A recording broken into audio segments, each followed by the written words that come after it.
Eric, I'll send this to you right now. Okay, thank you. You'll be co-starring with Mary McCormick, a very attractive woman. It didn't sound like she was necessarily in the scene. Probably not. She might want to work with Eric. Never know. Yeah. Maybe if Eric's good in rehearsals, they expand his part. You never know. Eric needs a scene where he's filming. You know, like as a love scene. Well, That's now, I think that takes more than 4 lines. I'm working on that next. This is a warm-up. If he does well with this, I'm going to hit the guy up and say, hey, listen. You're going to have him in a love movie, a romance? Like where he makes out with Mary McCormick or something. You know. Mary has a new love interest? Hey, listen, Mary had to make out with me. It can't be much worse being with Eric. Look at my face. I think Eric's better looking. Now, you know how Johnny kept saying I turned down that cartoon? Yeah. A voiceover? There is one cartoon I wouldn't turn down doing a voice on, and I know he's a fan of your show, Beavis and Butthead, the creator, the fan of your show, Mike Judge. Yeah, actually, Eric would work on Beavis and Butthead. I was going to say, he sounds too much like one of the characters anyway. Have you been watching the new season? I have. Yeah. Last night I was watching. I have. Yeah, I was watching Beavis and Butthead. Cornholio came back. Love Cornholio. And he's, Buttholio. And it turns out they think that he goes to a cult, and they think that he is the cult leader. And they're about to score with these chicks, and they don't realize it. And they leave. All right, Eric. Well, there's the good news, and let's wish you luck with this new acting job, all right? Thank you. You're welcome. All right, Eric the actor. Hey, Eric, what do you think about this talk that they're possibly going to tap me to be the judge on America's Got Talent? Do you watch that show? Yeah, and you obviously haven't listened to your voicemail. What did you say? Did you say something rude? I don't think you're right for it. Thank you, and I hope you enjoy In Plain Sight. Yeah, enjoy the job I just got you. Eric is such a prick. Oh, the best. What did you say in the voicemail, if you can say it quickly? Just that I think they would lose a lot of advertisers and stuff like that. Why? Well, because the fact that companies like McDonald's and Ford and yeah, but I'm not doing that. I mean, I'm just judging talent. I mean, they put Steven Tyler on there. The guy was a drug addict. They put him on American Idol. No problem. No problem. I mean, 20 billion girls, it's chronicled in his book. Well, but he went on there, and he doesn't go on there and do weird shit. Not one sponsor blinked. I could go on and judge talent. Even, you read yesterday, from what I saw on the internet, you read yesterday an article about, a family TV council not wanting you to be a part. Yeah, but them.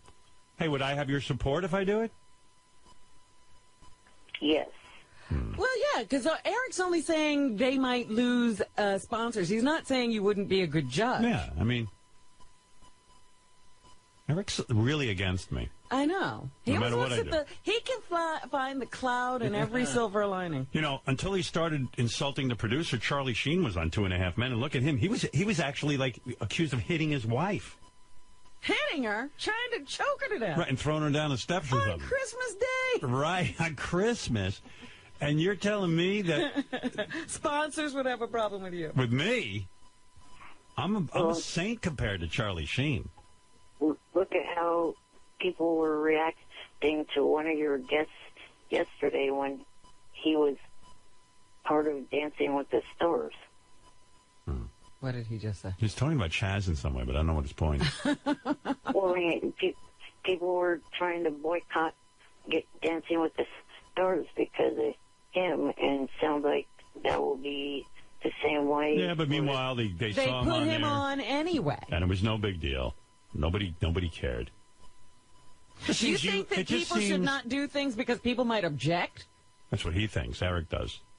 Well, people could object to you, Eric. Eric, All in the Family wouldn't have gotten on the air if the network was cowardly. No, that's true. But there also was a time in life when handicapped people were supposed to be hidden. That's still going on, you know. How many handicapped people do you see on TV? I don't see them. How about zero? When's the last time one of the hosts... Well, JR is standing in for all of them. Well, JR, he's unusual. There is the character on Glee, but of course it's played by an able-bodied actor. Exactly. Well, dude, I just got you on another TV show. In Plain Sight, starring Mary McCormick. Thank you. And you could be a little more supportive. You could even be a little more enthusiastic. Right. You could be a little bit more supportive of when I have some good news. Seeing as how I'm the only one who seems to care if you get on television or not. Well, my enthusiasm probably would be higher, but I was just woken up. Oh, all right. Well, that's legitimate. Oh, really? He just woke up. He becomes alive. You told me, Howard, he comes alive at about 2 o'clock. You finally got me something I've wanted. Mm-hmm. I think I could wake up and be enthusiastic, sound excited, and thank you profusely. And at the very least, you don't have to leave mean voicemails saying that there's no way I should be on America's Got Talent. And while you're at it, send him some Cheetah Power Surge. He needs energy. Oh, no, I can't take energy stuff. It's all natural. No caffeine. No caffeine. Oh. Because of my valve problem, I've been told to stay away from that. Oh. Oh, really? Oh, we don't want to increase your heart rate at all? We don't want him having more energy. What time of day is good for me to call you so I can hear you supportive and enthusiastic? Because I'll call during... Just before you go to bed? Yeah. I mean, what is the time that you come to life? I did try calling in tomorrow during the Celebrity Super Fan Roundtable. I'll have enthusiasm then. By the way, tomorrow night... he wants to talk to all the stars. Tomorrow night there's a big Celebrity Superfan Roundtable. Eric just reminded me. Who's on the panel It's a very good panel. These are all super fans of the show, discussing the channels. Gary, give us the stellar lineup. I know one of the people's Howie Mandel, one of the judges on America's Got Talent. That's true. Well, that'll be a big topic of discussion then. I believe so. See what Howie knows. I hope they put, Yeah, maybe Howie can tell me what's going on. Do some waterboarding. Did you know that he was a guest last night on one of your non-favorite shows? What show? The Tonight Show. I was on the Tonight Show? Howie Mandel. Oh, Howie was. No, I didn't know Howie was. And by the way, Howie Mandel... But did they talk about Howard? No. No, actually, they talked about Mobbed, his show he got next week on Fox. Oh. Oh, Jay's not bringing Jay didn't realize there was some big news that could be discussed. America's Got Talent. I don't think actually was even brought up in their conversation. Yes, nothing to talk about there. If you got on America's Got Talent, which is an NBC show, right? Would you do the Tonight Show if they asked you to? No, because they're part of the same. I would absolutely not. Jay. In fact, I would demand that Jay step down as the host of the Tonight Show. Oh, now you're going to run the network. Yeah, I'm very close to running the entire network now. One of my demands in my new America's Got Talent contract is that you now run the network? That the Tonight Show has to end. Oh, with Jay it's just Leno. Gone. That's right. We'll be there at 11:30. Big blank space. Can I make a suggestion? Right. I hope I'm not throwing you off, but you have that clip you wanted to play? What is that? About Jay from Conan. Oh, yeah. Hey, this is pretty funny. Oh, what's this? I told you I found this new app, Stumble Upon. Yes, I forgot, in this haze, I forgot to go and find that yesterday. It's this crazy little app that, you just press Stumble Upon on your browser. And by the way, I don't get paid by them or anything, although they were all excited and wrote me emails yesterday. But I like it because if they know my interests, and one of my interests is me. Well, that's the thing. I always am wandering around the internet. I don't see anything that interests me. Yeah, it's kind of cool. So I put my own name in, and what comes up? I guess I was on the Conan O'Brien show, which I don't even remember going on. I think you were promoting Sirius. I was a long time ago. Yeah. 2000. So the year was 2006. I'm on the Conan O'Brien show. Conan is on at 12:30 at night. Yes. And it was announced that he was going to take over for Jay Leno at a certain amount of time. And here I am warning them. I said, wow, this is really prophetic. Not pathetic, prophetic. Where is, what page is that? Do you have any idea? I think it's on Gary page 2, and I think it's in red. Thank you. I got it. Pretty strange being back in the NBC building for me. You know, I didn't have as much luck as you did here. No, you didn't. No. Looked like when you first signed on, you weren't going to have too much luck either. No. Those were tough times back then, Howard. Tough times. You were kind to me back then, though. It has absolutely worked out. I'm proud of you. And then I read in the paper that Conan is going to replace Jay Leno. Thank God. Years from now. You think that's really going to happen? Do I think what? Do you think that's really going to happen? Do you know? I think it's about a 40% chance that's going to happen. Jay Leno's a funny guy. I read the book Late Shift, where they talk about all the different late night hosts, and it said that Jay wanted that job so bad he would hide in closets and listen in to the NBC executives talking about his fate, and he wanted the job from Letterman. I don't see this guy leaving and letting you walk in. And I'm concerned about you. You're concerned? What about me? This is a big, By the way, this is all ha, ha, ha. Right. You know, Conan's this like, is early on before the transition was attempted. Yeah, and then I go on to say... You know what? I'm very philosophical about it. First of all, it's many years off. I think it's still 11 years away. Is it? Jay will be, like, in his late 80s. I will be, like, 75. Well, Conan likes to joke about things, but I was being serious. This thing goes down. This is a guy who stares at the wall all day, Jay Leno. He waits to go to work. You know, he doesn't like to do anything but work. I don't even know if he has with his wife. I don't know what's going on there. So this is going to be very... What do you mean, oh? This is comedy fact. Everybody knows it. Hey, Max, how you doing, buddy? Good, Howard. Good to see you. Another guy waiting for Bruce Springsteen's call. Has he called? Well, I have a phone here. I know. But anyway, the point that I was making is that Jay Leno... Stay where you are. Yeah, stay. I said to Conan, stay. Stay where you are. This has worked out. You talk about me being a judge on a talent show? Nobody's brighter about show business than me. You should be a judge of people's decisions. You're not kidding. They should have a show where people bring you their show business decisions. But nobody listens. And you judge whether they're losing their minds or they're doing the right thing. Well, believe me, no one listens because Conan was like, yeah, ha, ha, ha, ha. Yeah, I was like, yeah, sure. I wasn't kidding. Anyway, there it is, 2006. I point out to Conan, Jay ain't going anywhere. Good luck. And, well, you got him out of there for a few weeks, but didn't really last. I told you, Jay's a guy who hides in closets. He wasn't giving that show up.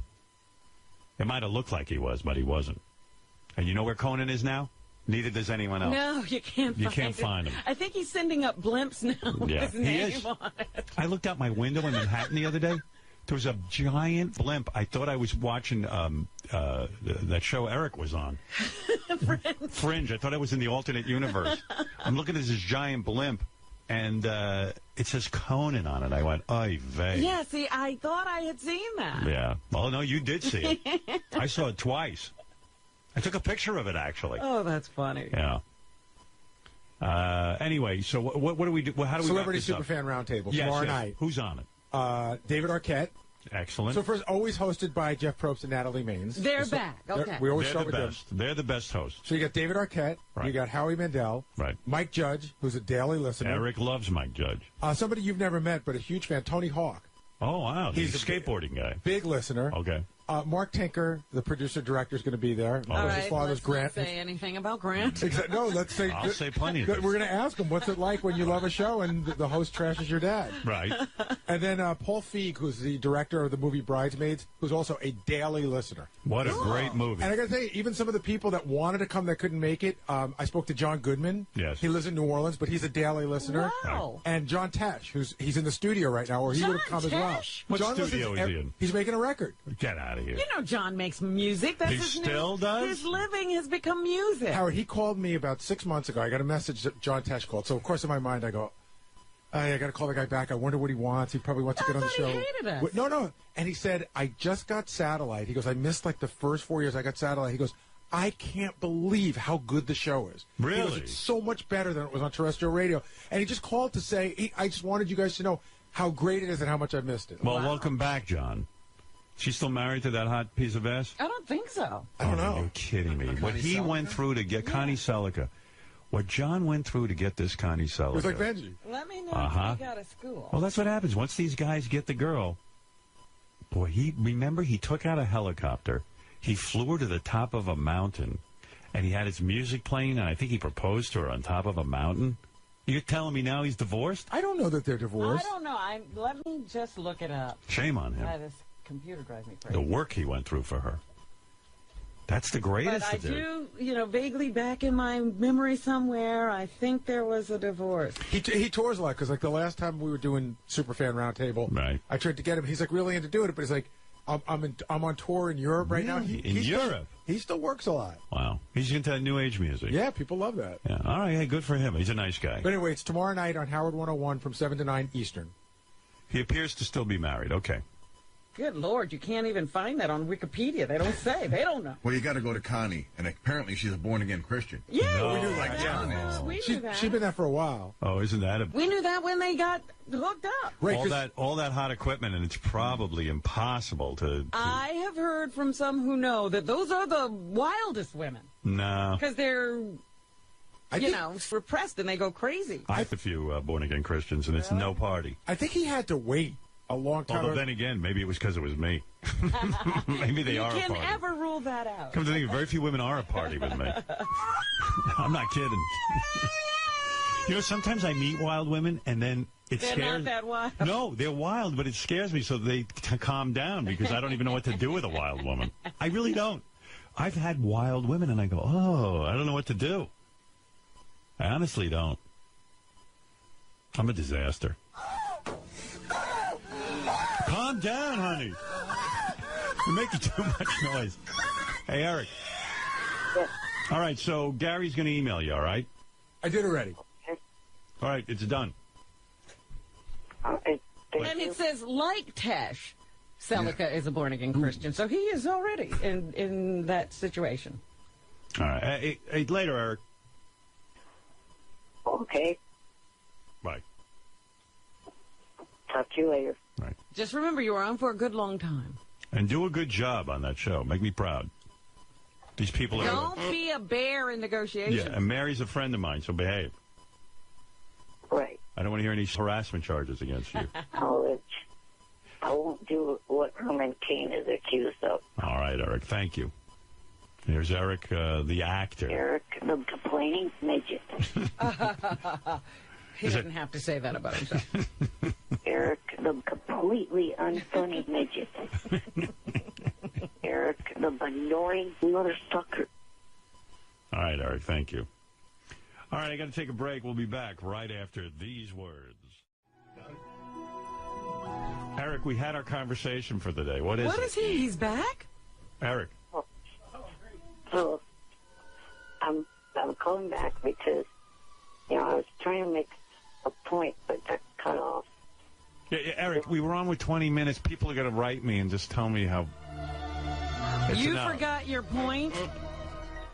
No, I did not forget my point. It just takes you so long to get to it. Is there a way to do it in one sentence, your point?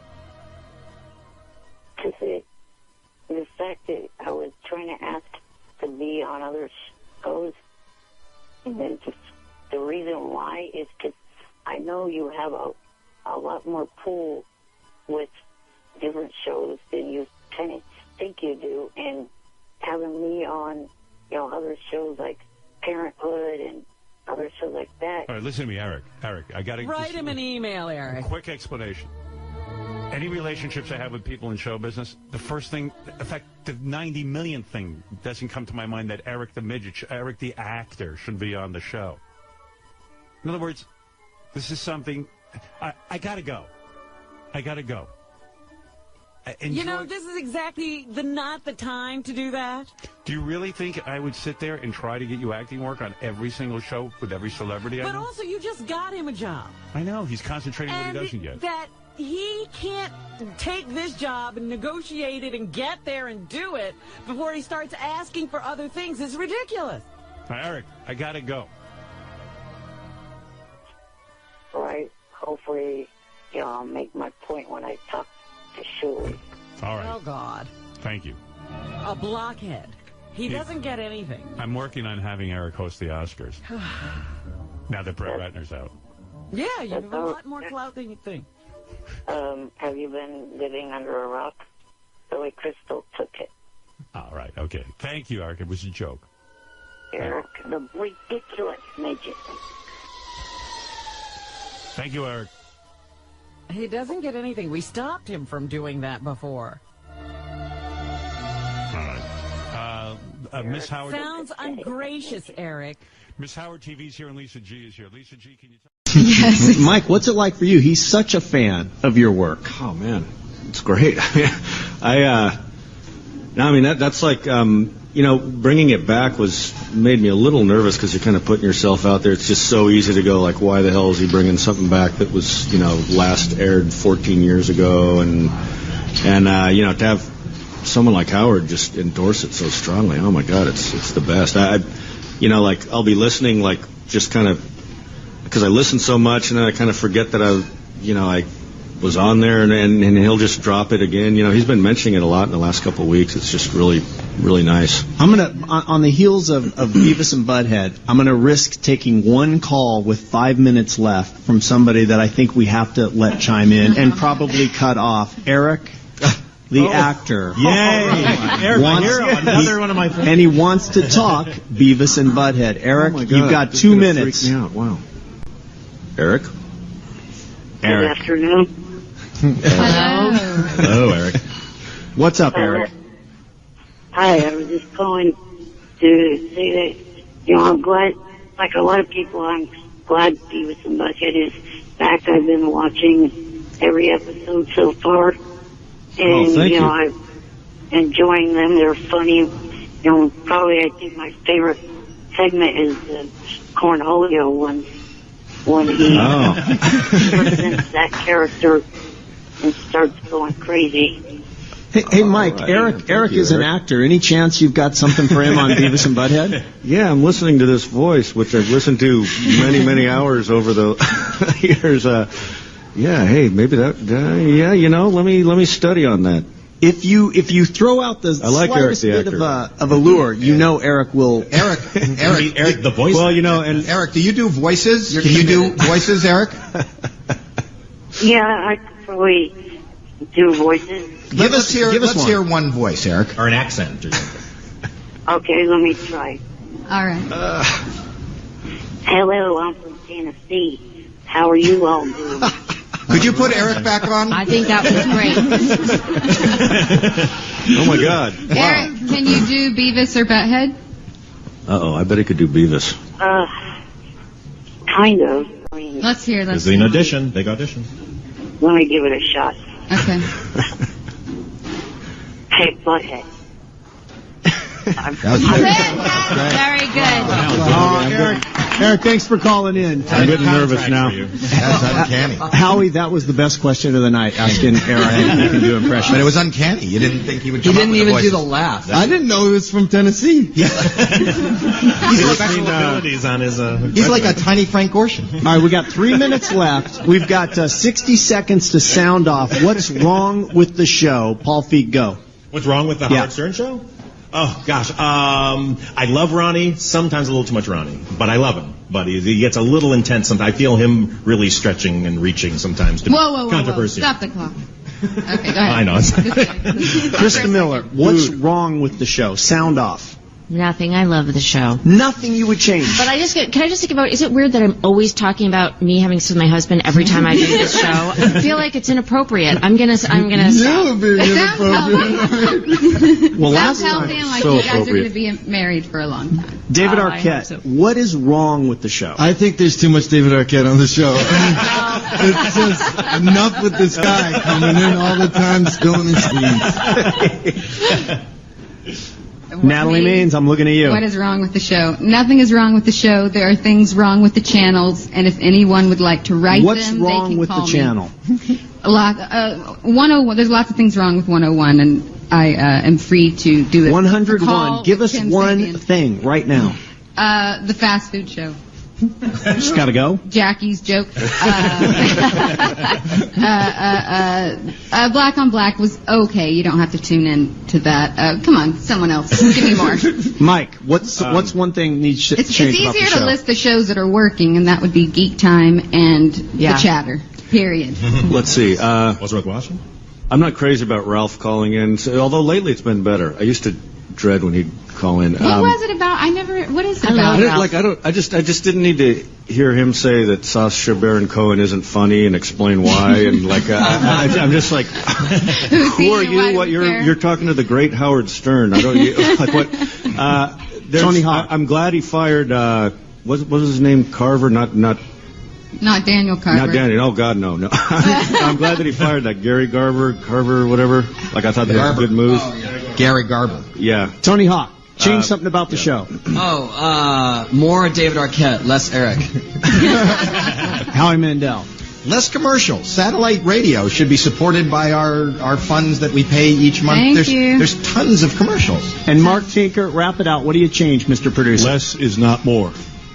Agreed. One more Howard. Agreed. But Eric is less. All right. Well, we got to thank, by the way, Identity Guard. Now, you can protect your kid's identity at IdentityGuard.com. They sponsored this show. Also, Nobu West Hollywood, all the great food. Thank you very much. Everybody, we will do this again soon. You've been listening to the Howard Stern Celebrity Superfan Roundtable Edition number 5. Bye for now.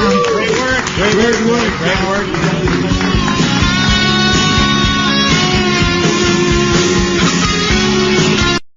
Eric the Midget wants to comment on a Lisa G. News report.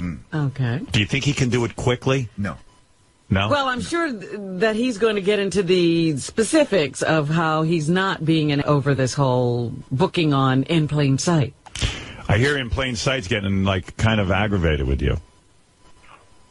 They have no reason to. I am not, whatever Lisa G said, compiling on complaints or whatever, however he put it, I'm not doing that. I read your letter. I don't know what Lisa G's report is. I didn't hear that one. You read a letter he wrote to the people in Plain Sight? Yeah, I read a letter. He wrote a long letter about how Johnny Fratto isn't a good manager for him, and Johnny didn't do this. Now, why would the guy... They don't need to know that. In Plain Sight doesn't give a Eric. They thought it was going to be fun for you to come and do 4 lines.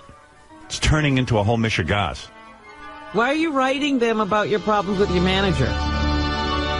He asked me if you see this is a reply to what he said to me.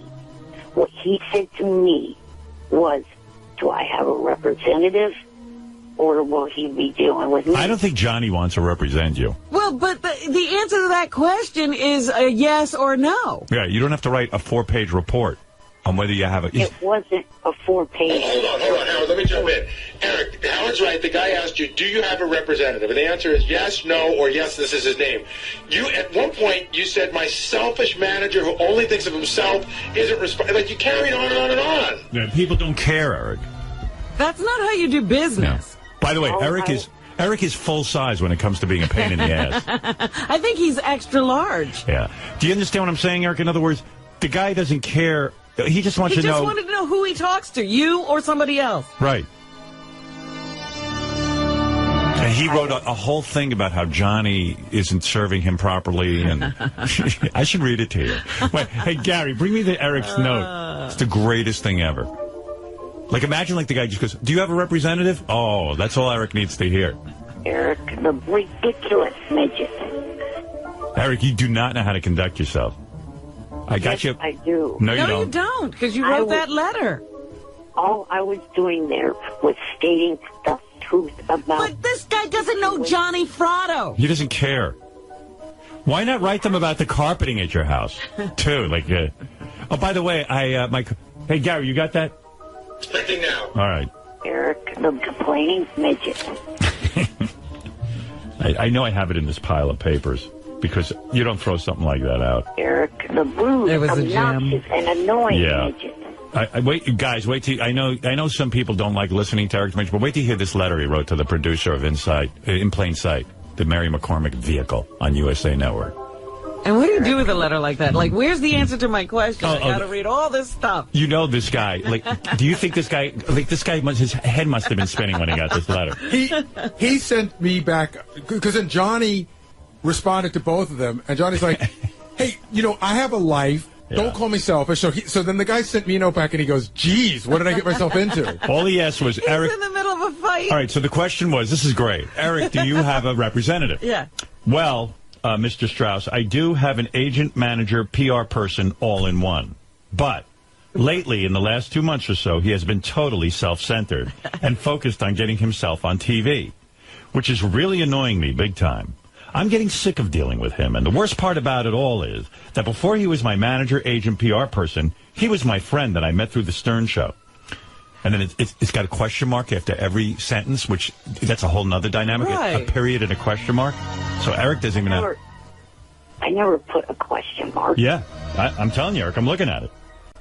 You have a period and a question mark after every sentence. I don't even think you proofread this. So I guess since he has been hard to get in touch with lately, I have to do this myself, which bugs me because I don't have a clue how to do this.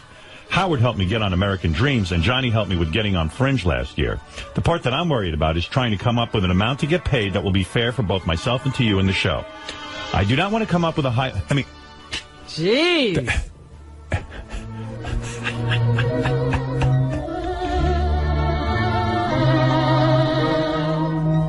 Is Johnny going to represent you or not?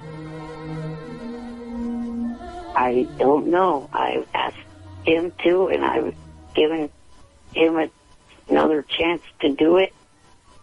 And I think he's kind of doing you a favor by doing it. Not giving. You see, when you say you're giving him another chance, I think that's your delusion. Yeah, but he doesn't get anything out of it, does he? I mean, think about it, Eric. I mean, if his job was being your manager, how much money would he have generated last year, and how would he fed his how family? would he be feeding his family? He'd be on SSI. well, maybe if he would give me steady work, like I said, if Like one that's of the possible. emails, How am I going to do that? he would start getting paid. Yeah. Well, how about you get you steady work? That's another delusion of yours. I do not have any delusions at all. You're delusional. No. You think you're doing Johnny a favor by making him your manager, and then you think that I should get you more work so Johnny can make a living managing you. What was Johnny's response to...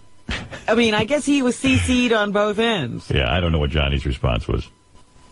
I didn't even get to the part about needing the oxygen tank for special travel. You mean you're not done? Oh, my God, no. I mean, this thing goes on. Hey, you want to hear Johnny's response? Dear. Yeah, what was Johnny's response? Thank you for this brand new opportunity to get completely irritated by this new acting job that you so rightly deserve. I'm so looking forward to working with you and John. We had so much fun on the Fringe project, triple exclamation point. Right. Since you've CC'd everyone in this message, I feel it's only fair to explain that I am not self-centered, just very busy.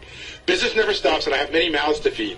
And then it goes on and on and on. But of course, the guy from the show is hearing all of this. That all of my kids need attention. Understand, I may have overlooked a few thousand of your calls and texts. What point do you think, like, the guy from In Plain Sight is just going to give up? I mean, I would have given up already. It's 3 or 4 communications away, I think. Right. He's now in the Eric the Midget loop. The Eric the Midget Johnny Fratto loop. That is so funny.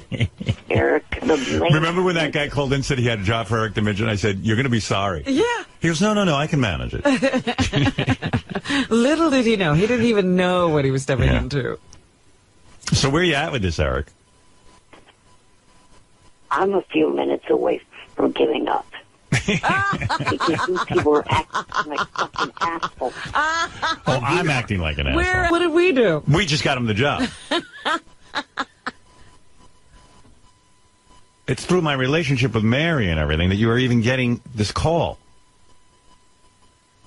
All I did was say, hey, Eric, if you want this job, you can have it. Then you have to work out the details. Yeah, I can't do that for you.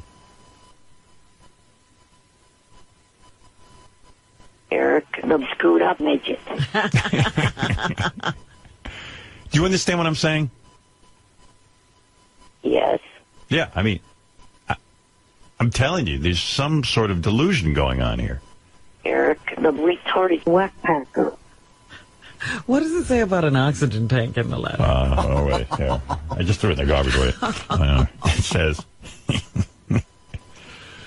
network shows. The network airs each episode of their shows more than one time a week. How does that work for paid? Then there's a whole thing about... now he's getting into the intricacies of residuals. Yeah, I think he wants to know if he's going to be in syndication. And I think they give him the standard SAG contract. Also, because of my need for oxygen while I sleeping, I will need this to be all finalized a month before you need me on set.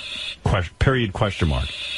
Airlines need people that travel with oxygen to notify of that a month before, or I will need special order a specialized oxygen tank that is ideal for traveling, comma, and that will take a month to order, period, question mark. Also, I have a caregiver, so I'll need airline tickets for 2, hotel room with 2 beds. Another option is to do like Fox did and have a person drive us in an automobile from Sacramento to the set and back to Sacramento, period, question mark. That was about a 16-hour drive both ways, period, question mark. What is with the period question? I don't know. Every sentence has a period and a question mark. I don't know where you're getting that because I did not write it that way. Eric, want me to send you your email back? My roommate even was sitting there and was watching it. He didn't say anything about me putting question marks after every sentence. I don't know. That's what it says here. Right, Gary? Here, look at that. What, am I making that up? I'm going to send it to him right now. I'm going to hit reply and show you what you wrote. Right.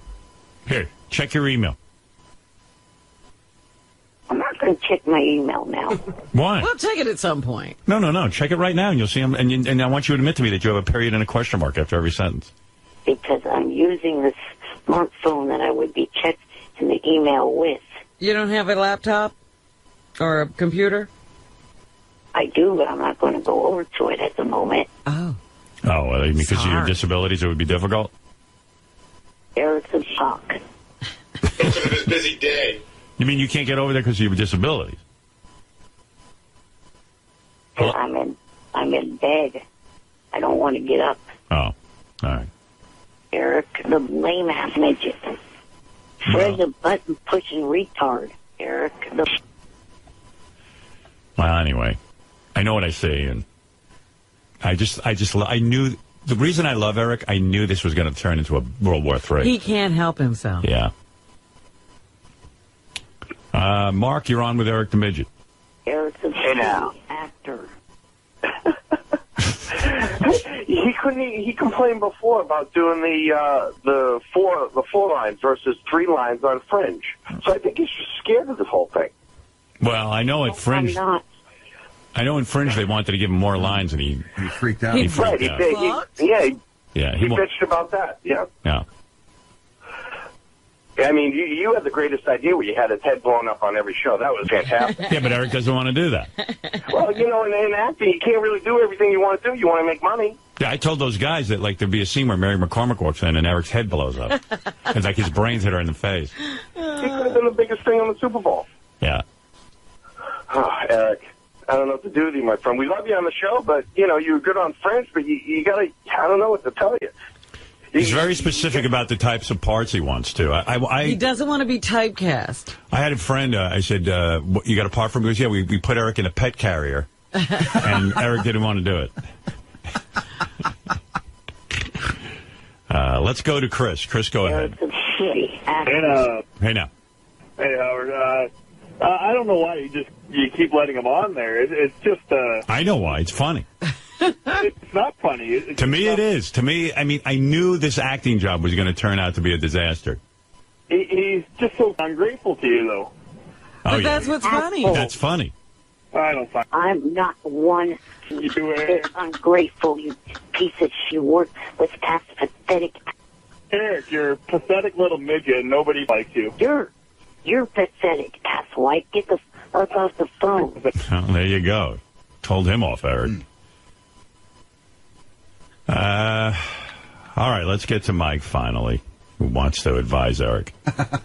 Hey, Eric, listen, why don't you hire an actual manager? Johnny Fratto's not an agent or a manager. He's some kind of mob guy.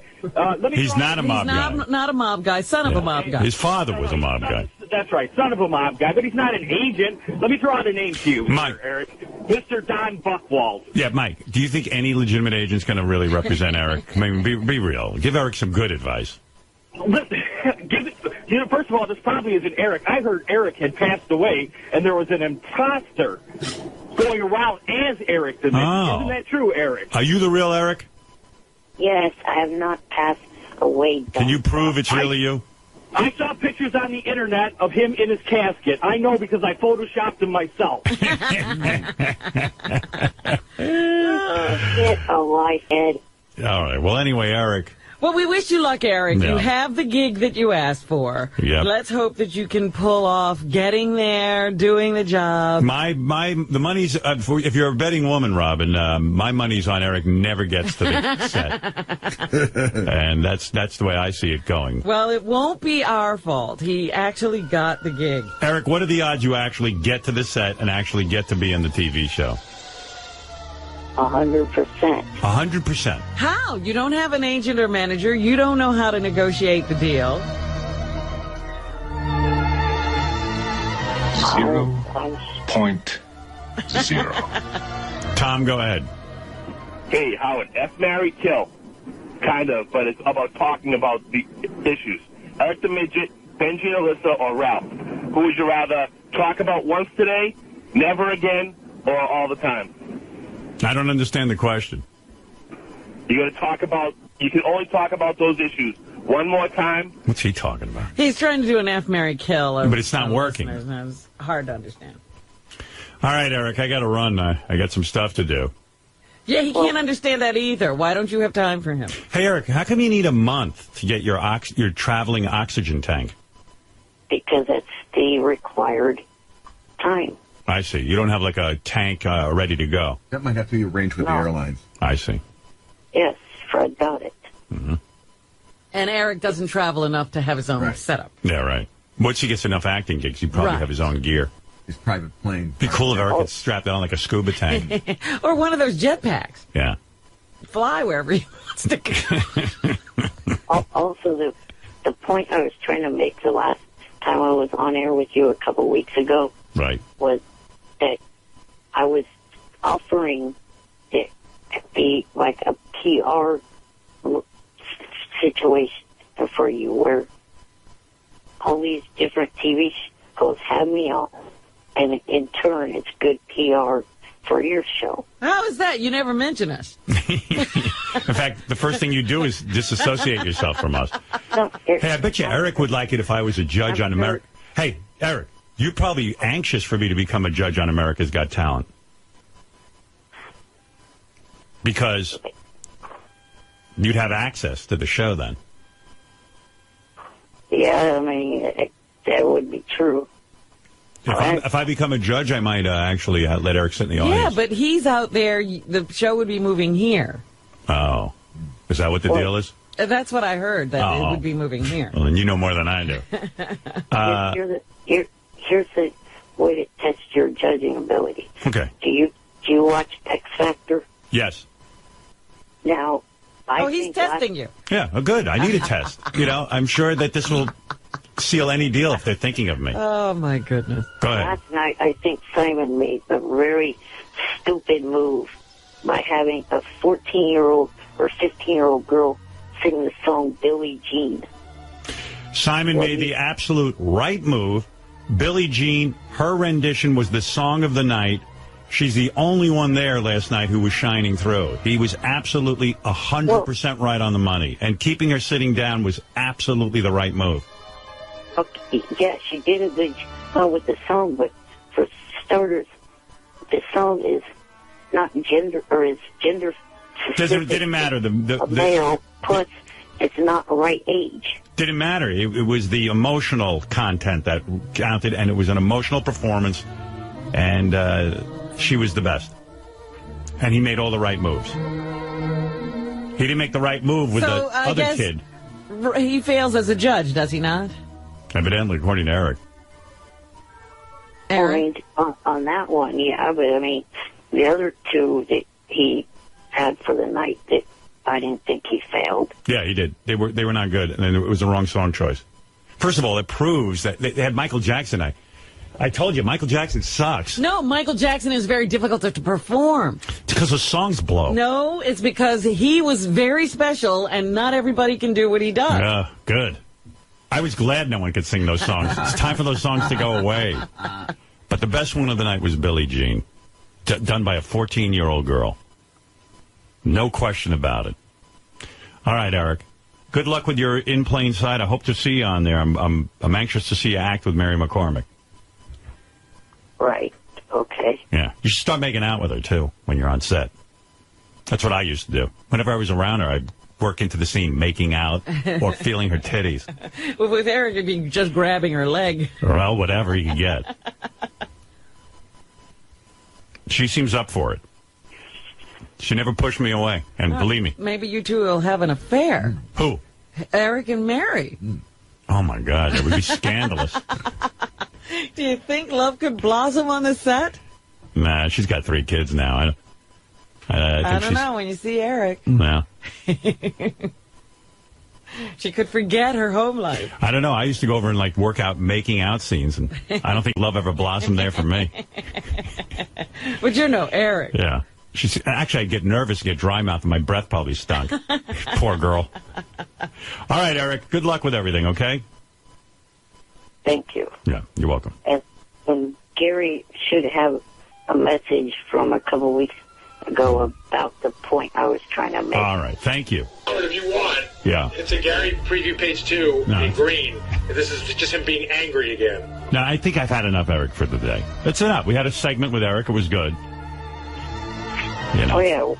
Now, when you talked about the celebrity fan roundtable, why didn't you mention my call that followed yours?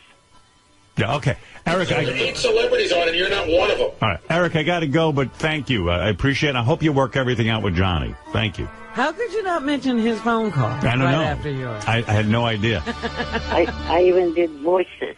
Oh, yeah, Eric's was really funny, actually. You know, now that Eric's reminding me, I should have talked about that. How could you not mention that? Eric calls into Celebrity Superfan Roundtable. He talks to Mike Judge. And Mike Judge even said, you know, Eric's got an interesting voice for a character. Yeah. And then they have Eric audition and do a character voice, and it's exactly Eric's voice. Eric. It's Eric. Where is that, Gary? We don't have that, do we? I love that. No, but I'll get it. I'll get it. I mean, Mike Judge was floored. All right, Eric, I got to go. Then I did do a better job with Uli the following week. All right, that I didn't hear. All right. Good luck. And please try to work it out. I'd love to see you on the TV show. And if I do get tapped to be the judge on America's Got Talent, let's hopefully work out that you can sit in the audience for at least one of the viewings. Because when that camera goes to Eric... I think you should have him on your lap. Oh. Hey, Eric. Robin makes a good point. And let's say they tap me for this job, which is highly unlikely, but let's say they do. Would you sit on my lap one week? I don't sit on anyone's lap. Yeah, but it'd be like that Michael Jackson thing where he used to have that black kid sitting on his lap. What was that kid's name? Oh, Webster. Webster. Yeah, Emmanuel Lewis. You be my Emmanuel Lewis, just for like one break. I'm 36. I know. Well, Webster was 15. Yeah.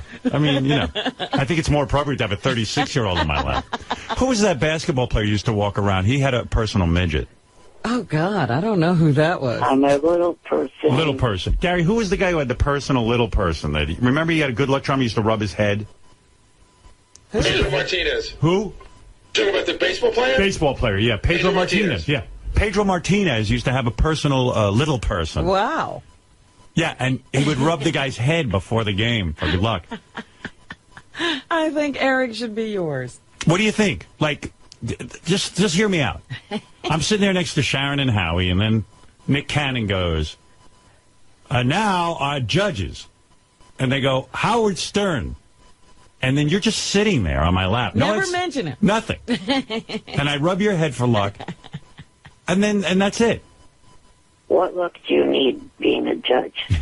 You're not one of the talent up there performing. You make a good point. You make a good point. You're quibbling, though. Yeah, I mean, it'd be so cute. All right, so I won't rub your head. What if I hang you like a piñata? Just poke at him every once in a while. Robin, you could poke at him with a stick. Just swing him around. Well, anyway, Eric, if think about it, if you want to sit in my lap one week. But listen, I just really want you to get the job, on Mary's show. So don't blow it. Try and put that together. Right. All right. Hopefully, if you get America's Got Talent, you get along with Nick after insult his wife several times on air. Nick and I will be fine. Nick can insult my wife. How's that? Oh, my goodness. Believe me, Nick is hardly home. I don't even think he knows his wife. Nick has 7 jobs. Nick's the host of America's Got Talent. He's got a morning radio show. And now he's got a pilot or something and he's top 40. Sitcom. Yeah. He's really trying to be away. If I was on that show, the first thing I'd say is, let me ask you 5 questions about your wife and see if you know anything about her. Oh, have you seen 2 of your super fans co-hosting with Kelly on her show? I saw Jerry O'Connell co-hosting. Neil Patrick Harris is doing it this week. Yeah. What is he talking about? He's talking about the Kelly Ripa auditioning process. Oh, okay. Jerry O'Connell was on with Kelly Ripa and I guess Neil Patrick Harris. All right, I got to go, man. Later. It's Eric. I don't care what anyone says. That saga's funny. I know there are people who don't enjoy Eric, but I do. And quite frankly, I'm here for my own amusement. Yeah, and you're missing half of his hard work. You're not remembering his phone calls. Right. You're not playing his messages. You know what I do need to do, though? I need to take a break. We've talked for an hour, 2 minutes, and 17 seconds. And,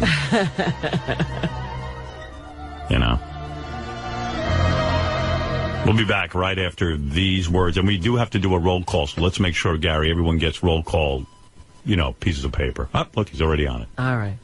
Back in a flash. Here's another contestant on The Price is Right. Shane, going to law school here in L.A., originally from Las Vegas. Some good prizes. Shane, you want to say hi to anyone? Yeah, my nephew Wesley, my fiance Samantha, and my pet monkey, Baba Booey, Baba Booey. Okay, you got a pet monkey. Head straight, screwed on, screwed up. La la. All right, let me fill you in as best I can because it's sort of an ongoing saga. I thought it would be nice. I got contacted by Mary McCormick, who played my wife in the movie Private Parts. I got contacted by the producer of her television show. She's on USA Network. They thought they were doing a great thing. He thought it would be fun if Eric, the actor, got involved in their show. Eric, the dumbass midget. He would give him like 4 lines or something. So. Yeah. So he said to us, hey, can you set that up? I said, I'll set it up. I said, but tell the guy he has no idea what he's in for. Eric, the complaining midget. So, now, he's like, oh, my God. Now he's at the point, he's like, I just wanted to give this guy a couple of lines and have him have fun, but he goes, I didn't realize how appropriate all those things are that, Fred plays. Eric, the annoying motherfucker.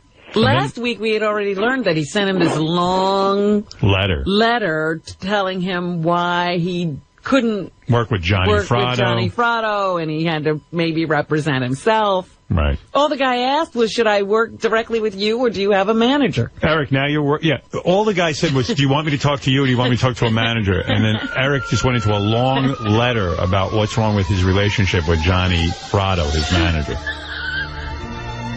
It was amazing. Eric, is Johnny representing you or not? Yeah, he is. I mean... Is he there on the line? I think he's asleep. Oh. Well, anyway. Poor Johnny. So I guess Johnny composed the letter to Mr. Strauss, who is the executive producer of this TV show. Uh-huh. Mr. Strauss, I'm contacting you in behalf of my client, Eric Lynch, a.k.a. Eric the Actor, in regards to a role on your show in plain sight.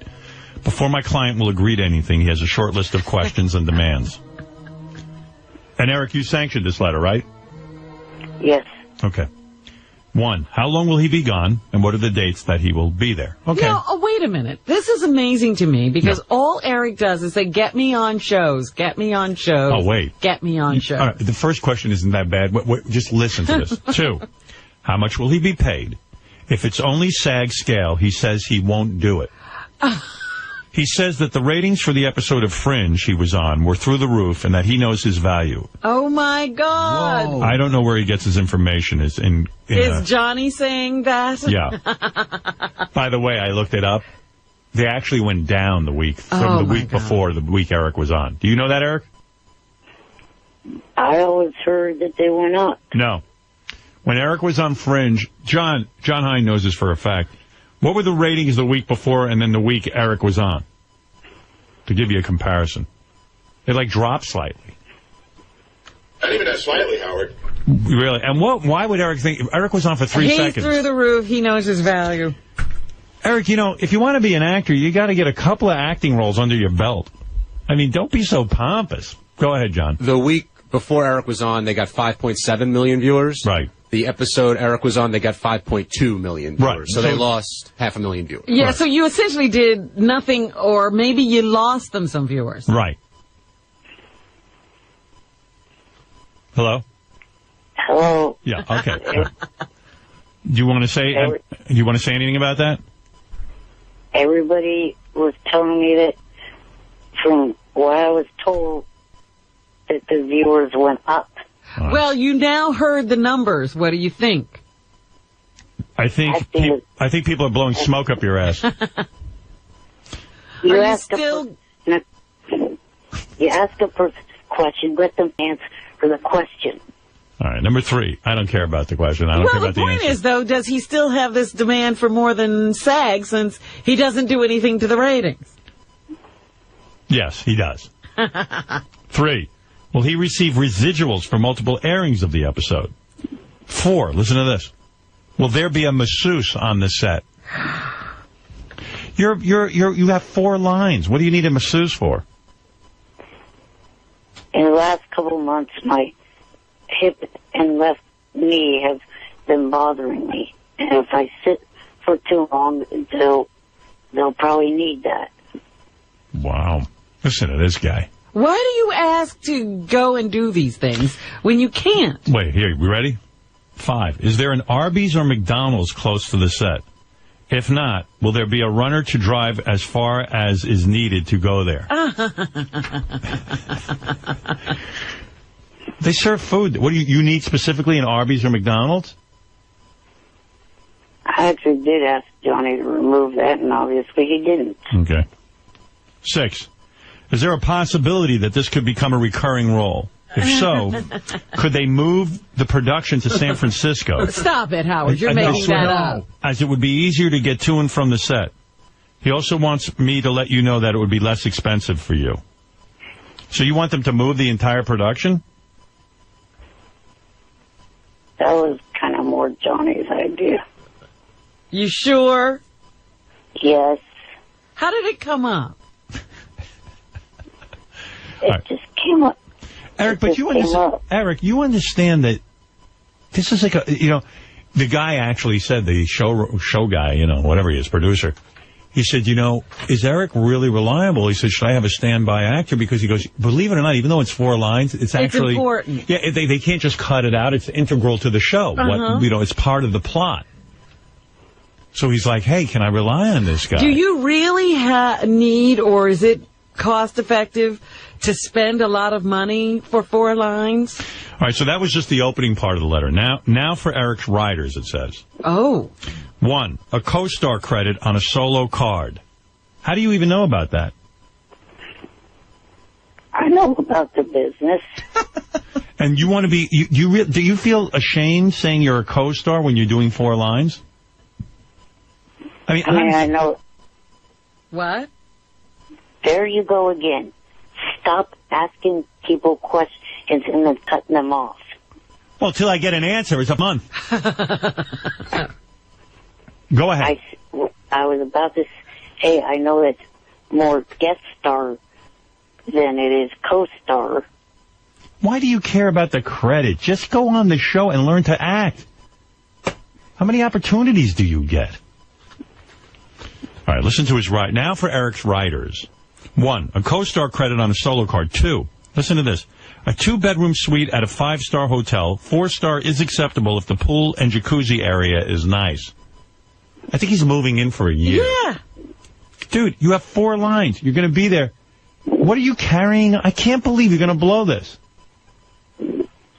3, a stretch limousine to take him to and from set to the hotel or anywhere else he might need to go. 4, an assistant to his assistant, John.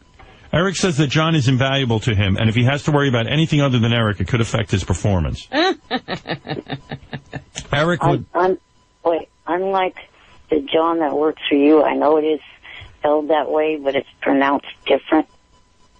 How is it pronounced? Yawn. Yawn, okay. 5, Eric would like to have input on the script, the storyline, and his blocking. 6, 4 20-ounce Pepsi-Colas a day. What? 7, and this is all in caps, absolutely no last-minute script changes. 3 exclamation marks. 8, Mr. Lynch also wants you to understand he does not want to be blown up, mutilated, or murdered in any fashion. 9, he does not want any contact with some of the dangerous wildlife that inhabit that region, such as black bears, mountain lions, coyotes, bobcats, spiders, werewolves, or any venomous snakes. Where does he think they're putting him? Then, after all of that nonsense, it goes, I'm looking forward to hearing your response.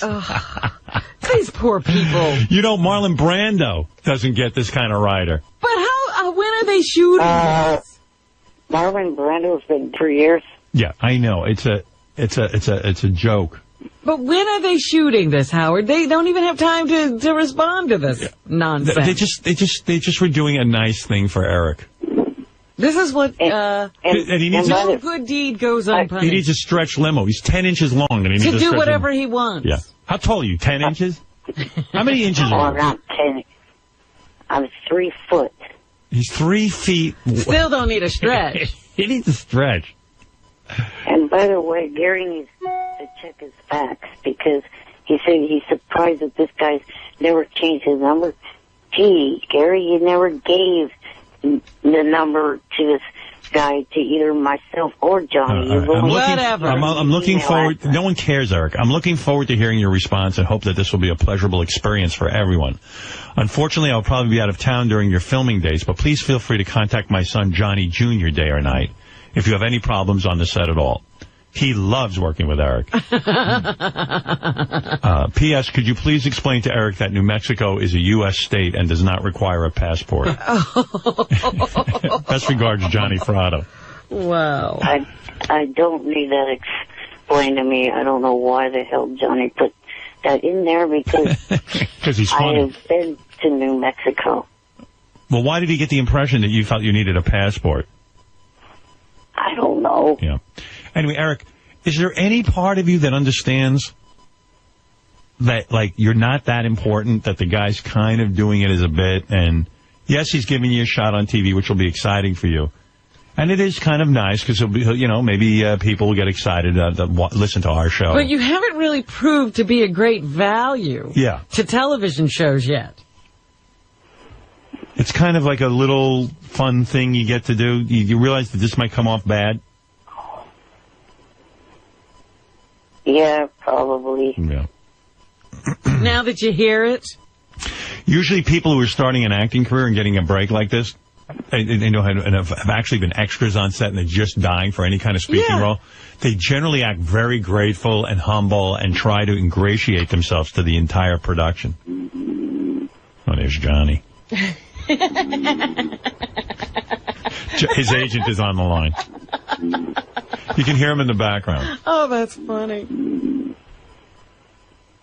I mean, the ratings on Fringe went down. Eric should demand less money. He should do it for free. He wants less. Pay them. Because the ratings went down, I want less money. He's demanding some kind of major negotiation. Right. Probably half of the stuff that was put in that letter were from when Johnny first took the Ambien pill is now knocked down. Johnny, you there? Johnny's turning over. It sounds like Johnny's moving the phone around. What percentage of money does Johnny get from if you get this gig? Well, none. But I hopefully at some point, if he starts getting me steady work, then he can start getting. So Johnny's like doing a this real for agent. free. Johnny's doing this for free.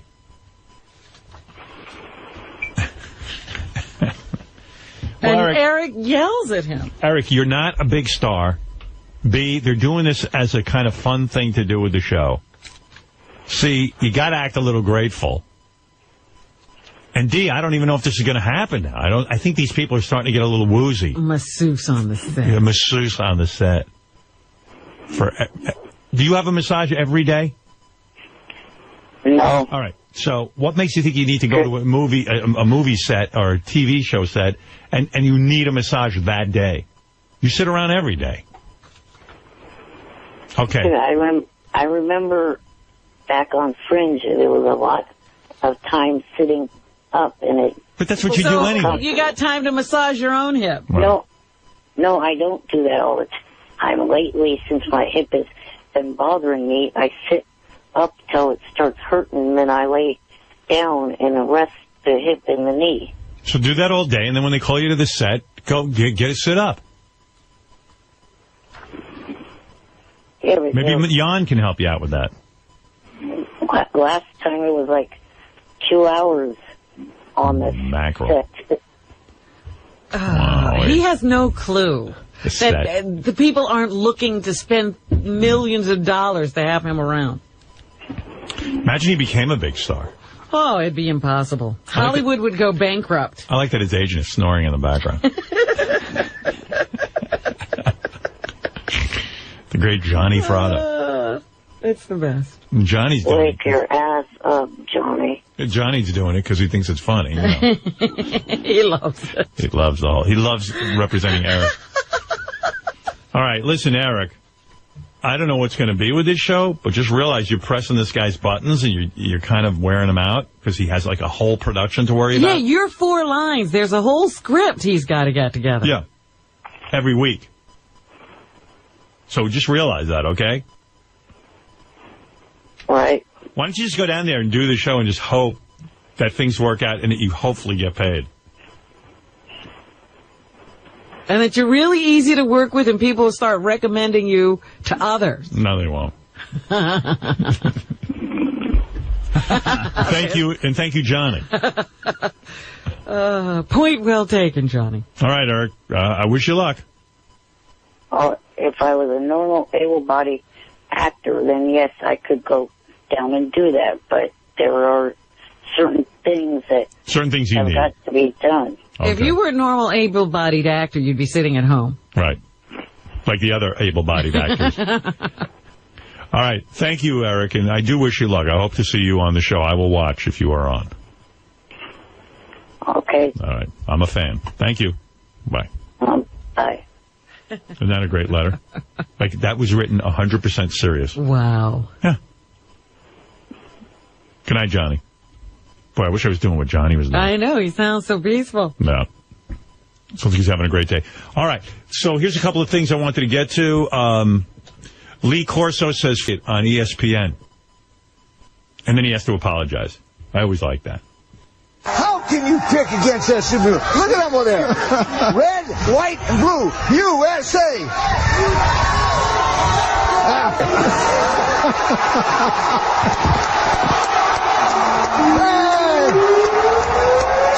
Got it? Glad there's a delay. Shasta, shame on you. Watch that mouth out there. What the hell? They're a bunch of jocks having a good time. What the heck was going on there? I don't know, but then he has to apologize. Earlier today on College Game Day, while picking the SMU Houston game, I got a bit excited and used an expletive I shouldn't have used. Expletive. I apologize, and I can promise it won't happen again. He obviously had that written for him. Yeah, you think? He's never going to say the word again. Or expletive. Right, expletive. I obviously said an expletive. I shouldn't have. Right. Before I move on from Eric the Actor, just one more thing. This was Eric calling into Superfan Celebrity Roundtable, and Howie Mandel asked Eric to do some voices. Uh-huh. I thought it was particularly fun because Beavis and Butthead is one of Eric's favorite. Mike Judge was there. And here was Eric auditioning for them. All right. Hey, Mike, Eric is an actor. Any chance you've got something for him on Beavis and Butthead? I'm listening to this voice, which I've listened to many hours over the years. Hey, maybe that guy. Let me study on that. If you throw out the slightest bit of a lure, Eric will... Eric, the voice? Well, and Eric, can you do voices, Eric? Yeah, I can probably do voices. You know how there's always a problem with Eric's phone. It's always, it's... Right. Yeah, he wonders why I talk over him. It is such a long wait. Voice, Eric. Or an accent. Let me try. All right. Hello, I'm from Tennessee. How are you all doing? Could you put Eric back on? I think that was great. Oh, my God. Eric, can you do Beavis or Butthead?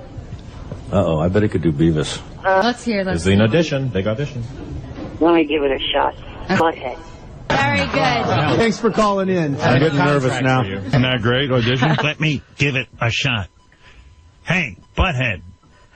Very nice. Eric, I think, would be a good voice on that cartoon. Maybe that's his next gig. Speaking of Beavis and Butthead, I was watching it. All right, listen, what we've been waiting for. I want to put this into perspective. Eric, the actor, I try to always get him work. And everyone always makes fun of me for trying to do this for Eric. But I like doing it. I enjoy it. I like these situations. So John Strauss, who's the executive producer of In Plain Sight, which is the Mary McCormick vehicle on USA Today. And by the way, this guy John Strauss is no slouch. This is a guy probably could have retired. He wrote Something About Mary.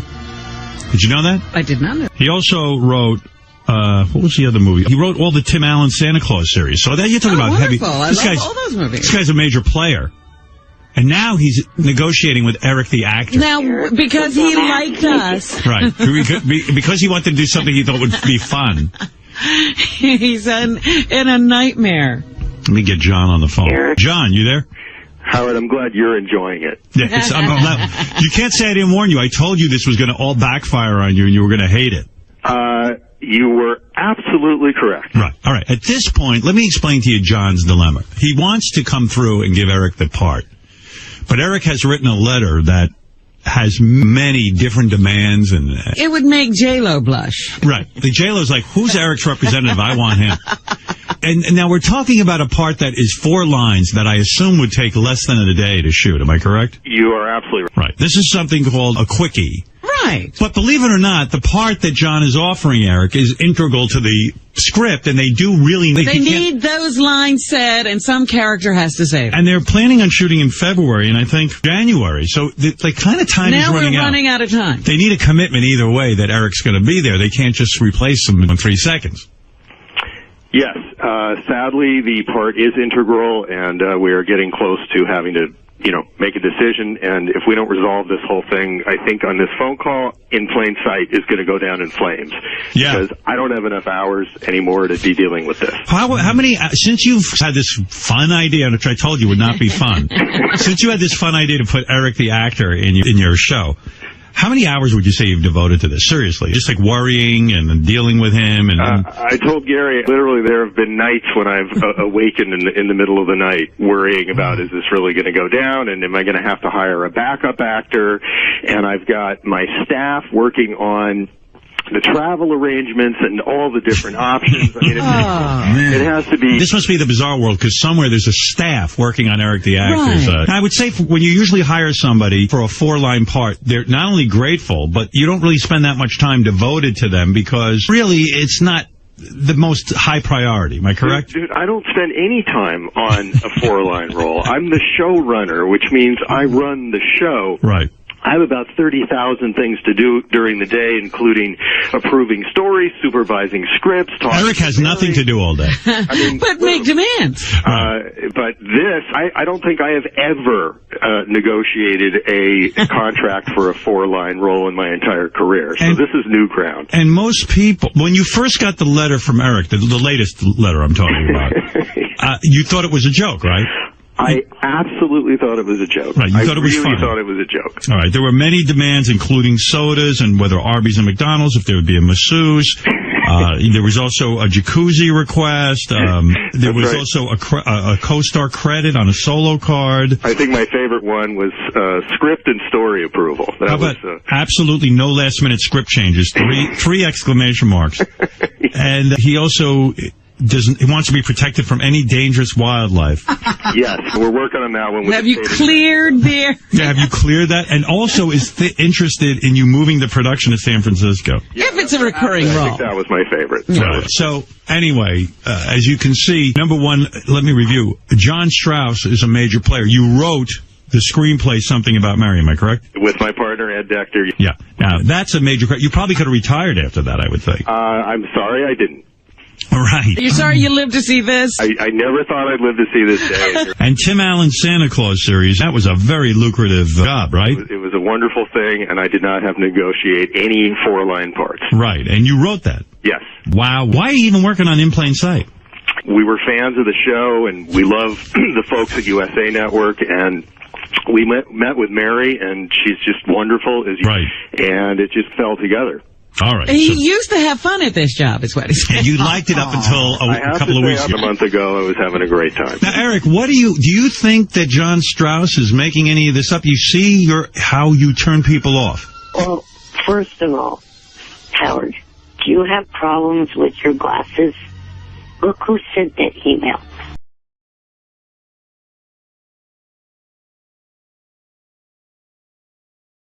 Good morning, everybody. What's happening? Yeah. Got an exciting show for you today. By the way, stopping by in the show today is Joe Frazier, one of my heroes, who I believe was a great world champion of boxing, who was 10 times more talented in the ring than Muhammad Ali, and 10 times the man Muhammad Ali was. That if people who are boxing fans or just fans of great iconic heroes, the true hero of that era was Joe Frazier, not Muhammad Ali. Start that again. Well, I think you really need to watch a special that's going. In fact, that's why Joe's here. HBO has commemorated the Thriller in Manila, which I know. I saw that promo. It's a fantastic special, and what you begin to learn is that Muhammad Ali was a monster. That. Let me tell you about it. I know you can't believe it, but the real champion was Joe Frazier, and the real people's champion. Don't forget, Joe Frazier was a man of the people. Grew up on a farm, worked farm life his whole life. Muhammad Ali worked at one thing, being Muhammad Ali. Never held a job except being Muhammad Ali. Oh, and when it came, hold on, when it came to fighting, he called Joe. He did the worst thing you could do to another black man.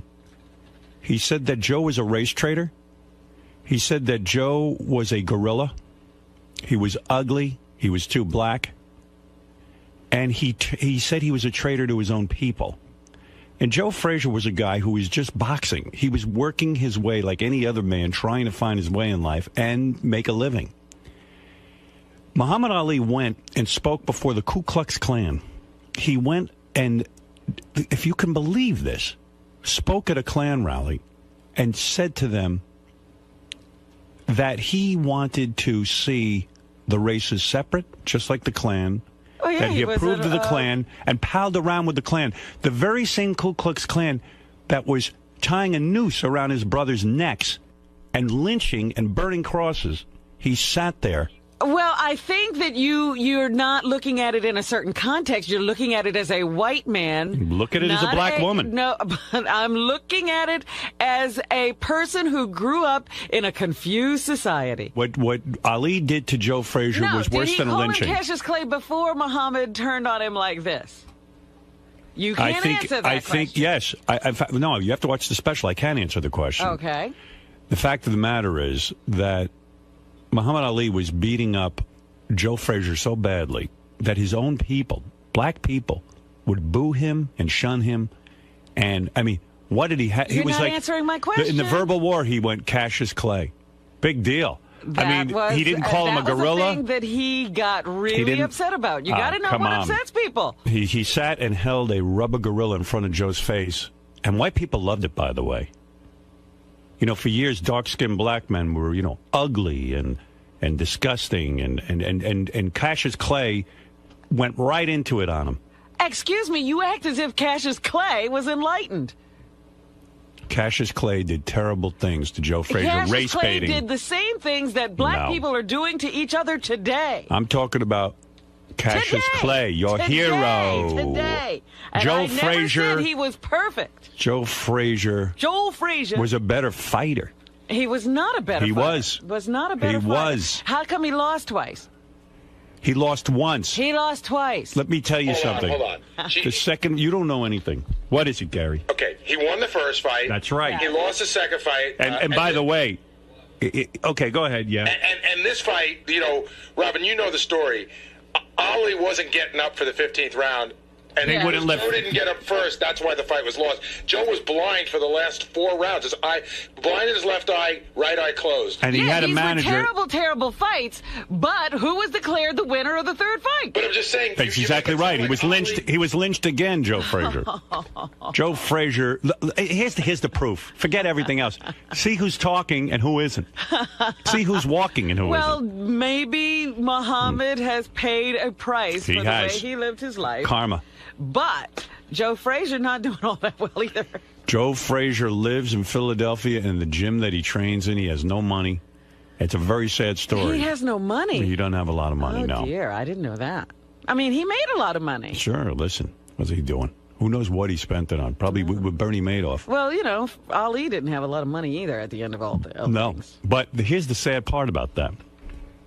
Muhammad Ali, you know, they've whitewashed his image so much so that people like yourself buy into him. Well, he did That- do a courageous thing, and that is why people revere him, not for who he was, but he did a courageous thing. But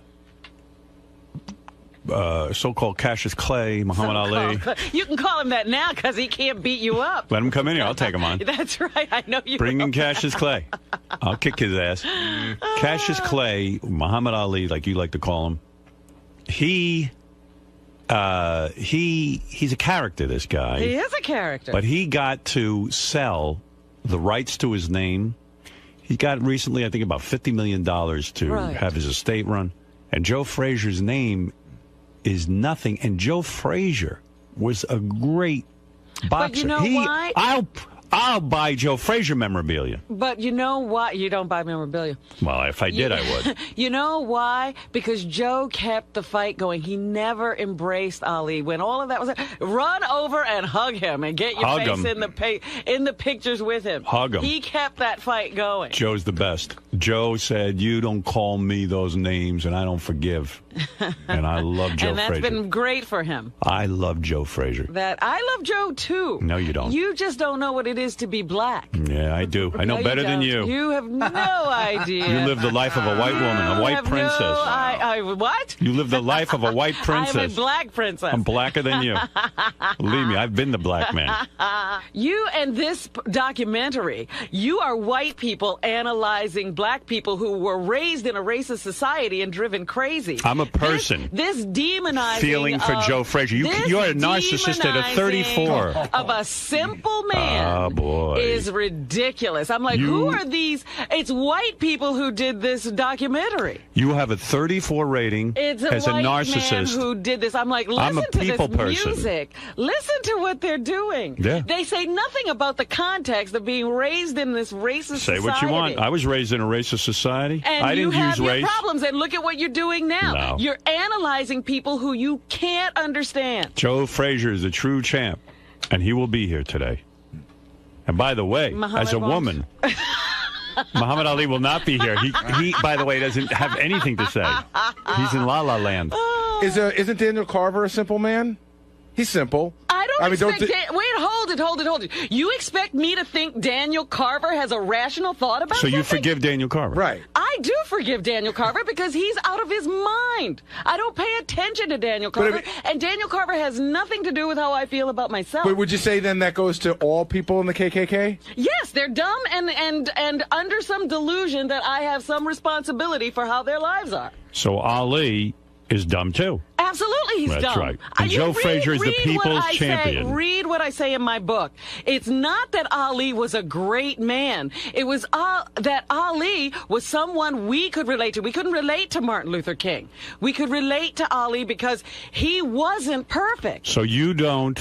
but he was brave. You're not angry with those guys who lynched people, are you? No, they're just dumb. Oh, Oh, here we go. All right, here there we you go. go. I could I'm be angry. at the entire society and the entire country. You know, when You got the wrong hero. When somebody raises their hand and says they've not always been proud of America, white people scream, "Whoa, you're not a patriot." Now you're using it the opposite Joe way. Frazier is the people's champion. Just remember that. And rewrite your book and put Joe Frazier's name. Brainwash me, hunky. Joe Frazier, the man. And don't you even talk to Joe when he's here. I won't talk to Good. Joe when he's here. Because you're going to try to rile the poor man up again. Oh. Let him have some peace in his Wait life. till Joe gets here. This is so ridiculous. Do you know this During is the interview, same... face the wall. Shame, the wall of How dare shame. you. Now look at you trying to master me and tell Your me master. what to do. Yeah, I've been trying for 20 years, and you finally wised up. You won't listen. Whatever. Anyway, so Joe will be here, and we love having him in. And stop trying to demonize Muhammad Ali. Oh, I'm not He is who demonizing he him. is. I'm He's demonizing living you. His life, and he's suffering for whatever those crimes are that he did commit. Thank you. Well, now you're He talking. doesn't need you to be his judge, and you should feel. I judge him. You should feel inadequate to judge anyone during this era. No, I'm totally These were adequate. people. We were all fighting for our freedom at that time. By the way, Robin wants you to know Hitler was just a simple artist with a No, dream. Hitler was a maniac who come on. got He's your hero. control, who got control of another bunch of maniacs, and they all followed him. So do you ever get upset at anyone's behavior or no? Surely I get upset at the actual behavior, but you can't expect crazy people to have rational thoughts. Your hero, Muhammad Ali, Was a crazy person. is the wrong Driven hero. crazy by the society No. he was grown up. The wrong hero.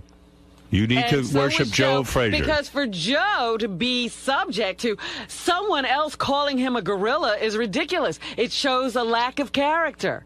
No. Yes. Joe had a family. You can't. That people. was part of the problem. Stop it. You've never had a national figure, beloved national figure, sit there and ridicule Are you kidding me? I've been called names all my life. not on the world stage. Absolutely, people have Who did that? ridiculed me. Who's the maligned prominence? me just for working with you. Who is the prominence of Joe How about of Muhammad the woman Ali? who runs Ebony magazine? Oh, How I never heard of her. Almost every black organization. Never heard of them. They shun me. No. Shun me. Bullshit. Bullshit. That's right. Have you ever seen me in Ebony magazine? Yes. No, you haven't.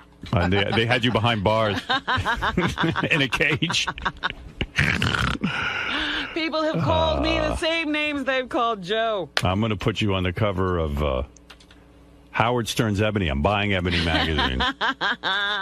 Look, you'll see the real hero come through those doors I love today. Joe, but you can't carry on like this. It's ridiculous. You will see the real hero. It's ridiculous. Right, Fred? Unfortunately. Who do you side with, Fred? I think you're being overly simplistic of your evaluation. come on. You're talking about He's talking to you, Rob. They're about 3 years away from being lynched in the South. I think it was a black guy trying to wrest any sort of control for himself in the world. I want And you if to that meant, you to apologize to Joe Frazier today. But I do like Joe. To Joe. And I Love think it Joe. was gamesmanship on Ali's part. Absolutely. And Joe fell into the syndrome, just like Foreman. Well, we all can't be as strong as you. And by the way, what is it, Gary? You know, there's one interesting part that you're leaving out of this. This ridiculous documentary. No, just as far as the relationship, and this is a true thing, Robin. You know, when Ali couldn't get a fight because he was out, you know, Joe Frazier went to the Pennsylvania Commission. I know all of this. Right, and they were in the back of a car, and Ali had no money. Yes. And Joe Frazier handed over I know. So, if you're doing that, how could you turn around and do that to Frazier? It's simple. It's not that simple. They were raised in a society that was crazy. excuses. That he should- You have no idea what It's a horrible racism man. is. You have no idea what it does to people. None. All I can what tell do you think is South Africa was all about? All those black people dominated by a few white people. You know why? Do you know why? You're going to tell let's me. learn. Because the tribes hated each other. So they couldn't unite to oust their black captors. Okay, but if Ali hated Frazier, why did he take his money? Why was he his friend? He was in a survival mode, obviously, all of his life. Excuses. See, the thing is, I don't think Ali ever hated Frazier. He was just using him. And unfortunately, And Frazier took the bait every goddamn time. That's right. No. Joe was very Absolutely. naive. So Joe's naive, but he isn't. But he didn't make fun of a man's race. No, he didn't. He's a good man, and he's think, the people's hero. I think the pain that Joe felt was was being tricked by Ali every friggin' time. Well, Joe and his every family. time Muhammad was the devil. Part of that is the relationship between light-skinned black people and dark-skinned black people. I've made a decision. Not only are you going to face the wall during Joe's visit, but Fred is. He's going to stare at you. I said I love Joe. No, Are you kidding? You're out. See, you can't do both. I mean, Howard wants you to choose. Choose, man. Ali even cheated the Foreman out of his championship. Absolutely. You ever see? There's a thing ESPN had on about don't blame George Foreman for losing to Ali. Because Ali went there and he did some pretty amazing gamesmanship stuff. Absolutely, to Frazier. He would want to win at any cost. I am with the dark-skinned black man. Well, then you're go. still separating the races. That's right. You're still Me and Joe. separating the black people from each other. Joe told me Muhammad Ali's white. on the other hand, am the uniter. for you. I'm with the real black man. I'm the uniter. All of us are black, and it doesn't matter what color your skin is.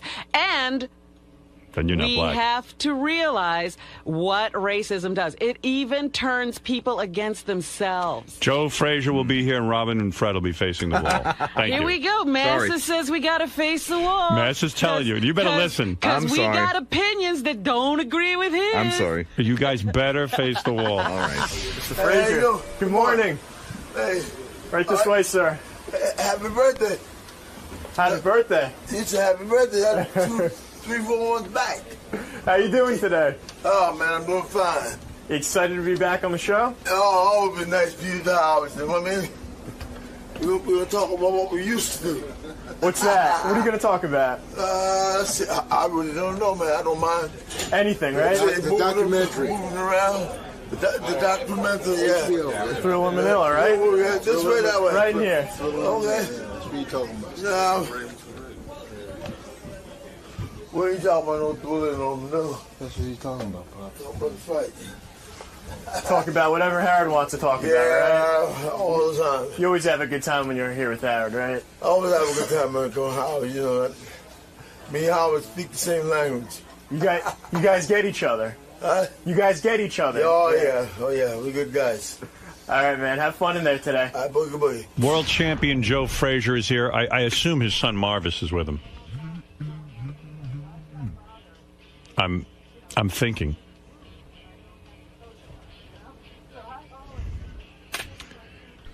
Joe is this man walking through the door this is the greatest boxer of all time. I don't care what anyone says. He's the guy left standing, not Ali or so-called Cassius Clay.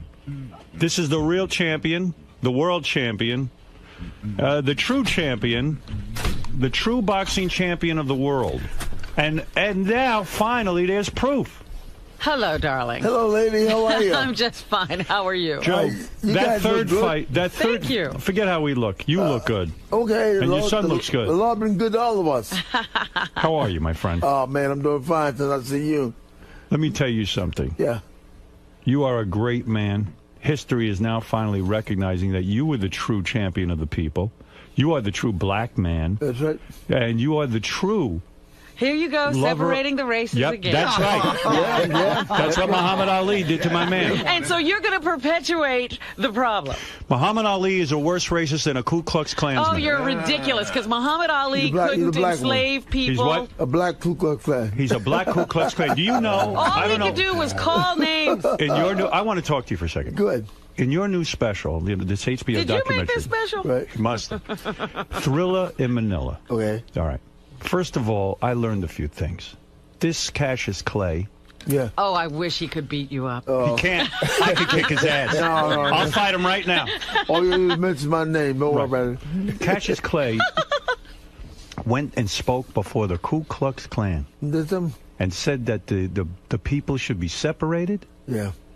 And I can't imagine psychologically what it did to you back in those days when Cassius Clay would sit there and hold up a gorilla and put it in your face and say you should be in a zoo in a cage. That's the worst racial thing you could say to any man. Any man. Let me ask you something, Joe. Let him answer, please. I act like one when the bell rang, you know what I'm saying? You kicked his ass. Let me ask you something, I want to bite him on his neck. Joe. You know what I mean? Robin, please. Did any other black person ever say something to you about the color of your skin? About me? Yeah. I didn't have no problem with that. Come on, tell the truth. My grandmother was Irish. Tell the truth. Your grandmother was Irish. Okay, that's the truth. Hold My on, Joe. Let me grandmother take was it. Irish. Let me take it. Let me take And you a through blonde, too. this. Let me take you through this. I am here to celebrate the new special that's coming out on HBO. I've seen it already, and Robin hasn't. So I'm going to say this. You like it?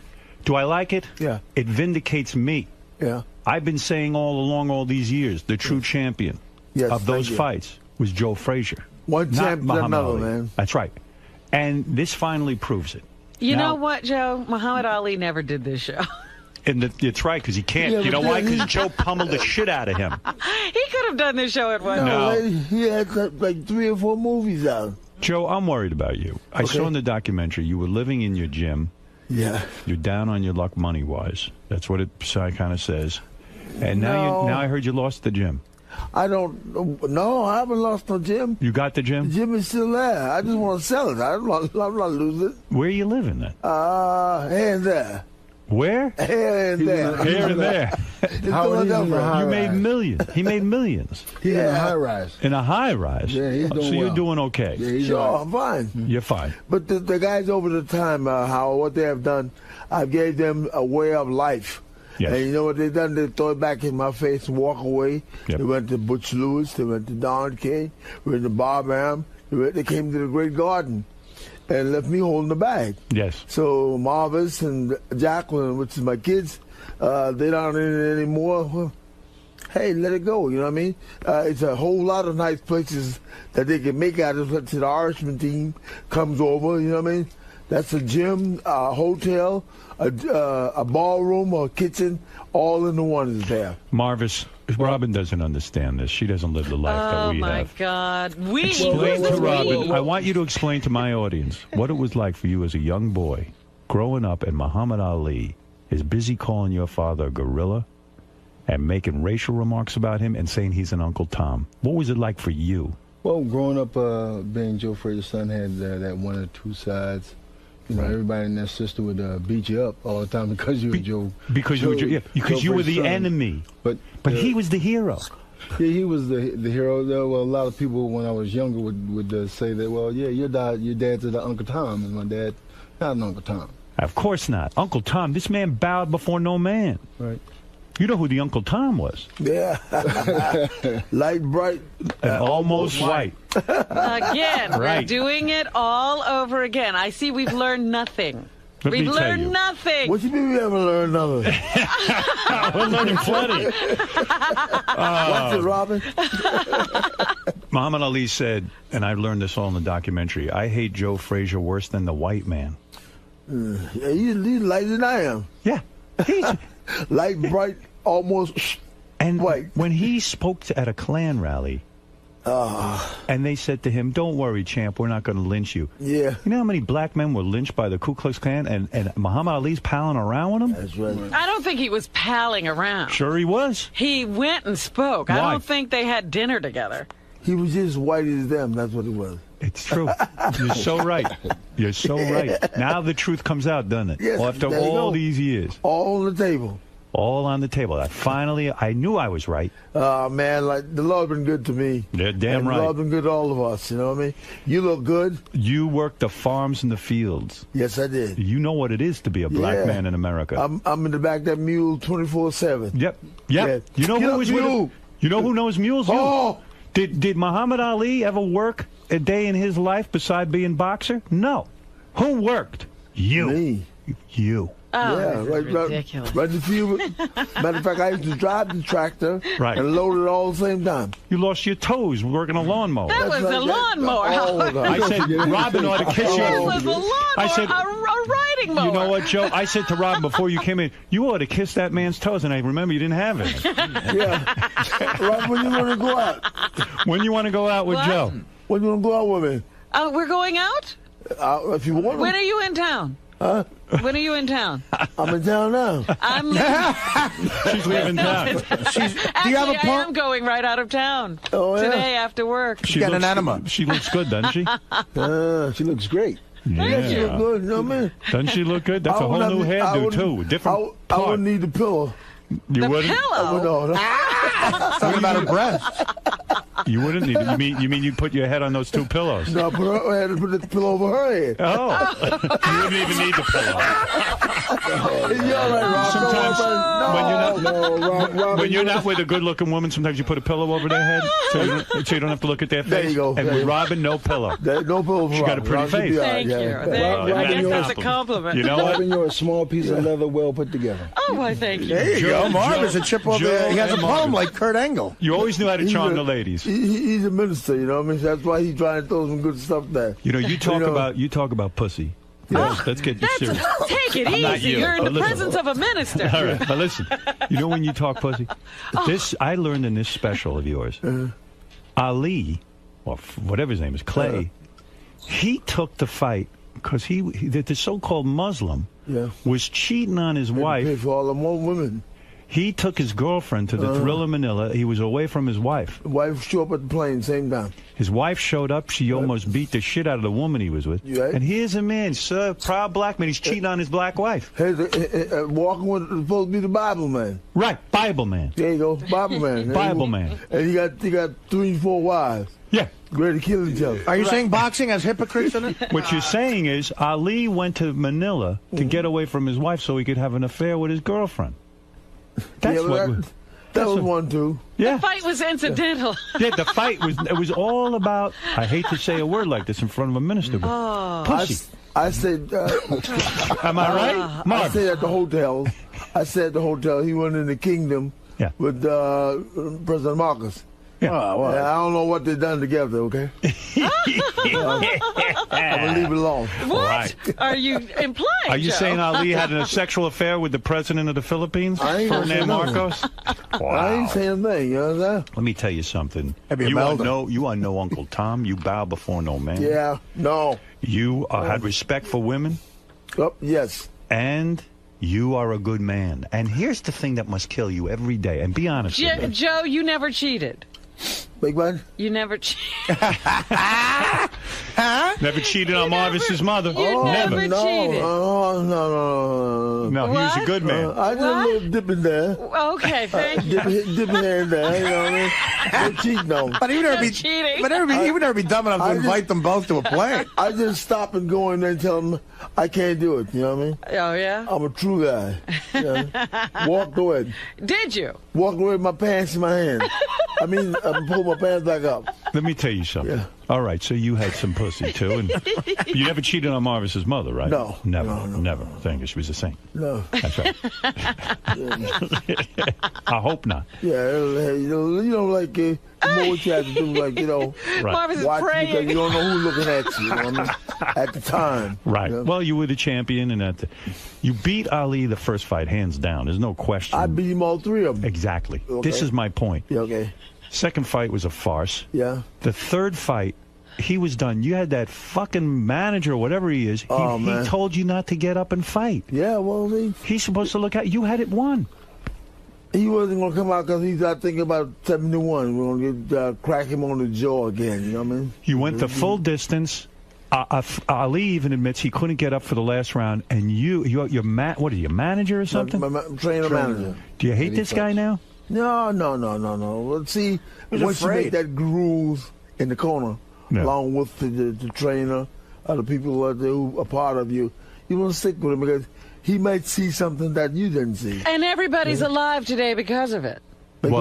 Everybody's alive today because of it. The two of you could have killed him. Everybody's alive. Alive. You're alive. That guy ain't alive. Barely. Oh, stop it. Ali's barely He's in alive. there somewhere. I know it. He's not. He may be alive, but he can't walk. There's a special coming out on HBO. It's called Thriller Manila. It'll explain everything to you. Must watch can't this. wait to watch this. Champ. Boy, you should hear some of those clips, Artie. The guy makes Muhammad Ali sound like the devil. He is the devil. Well, listen, he was the devil. What he did to his fellow black man here we go. is unbelievable. Here we go. Like he was the If only I walk one. up to a black man and I say you look like a gorilla, I They would do be. it every day in the black community. No, Stop it. come on. I don't care. You don't do that on the world stage. They do. I would say this is about the first time that the film has really portrayed the side of Joe Frazier. John Dara Meyer did a fantastic job.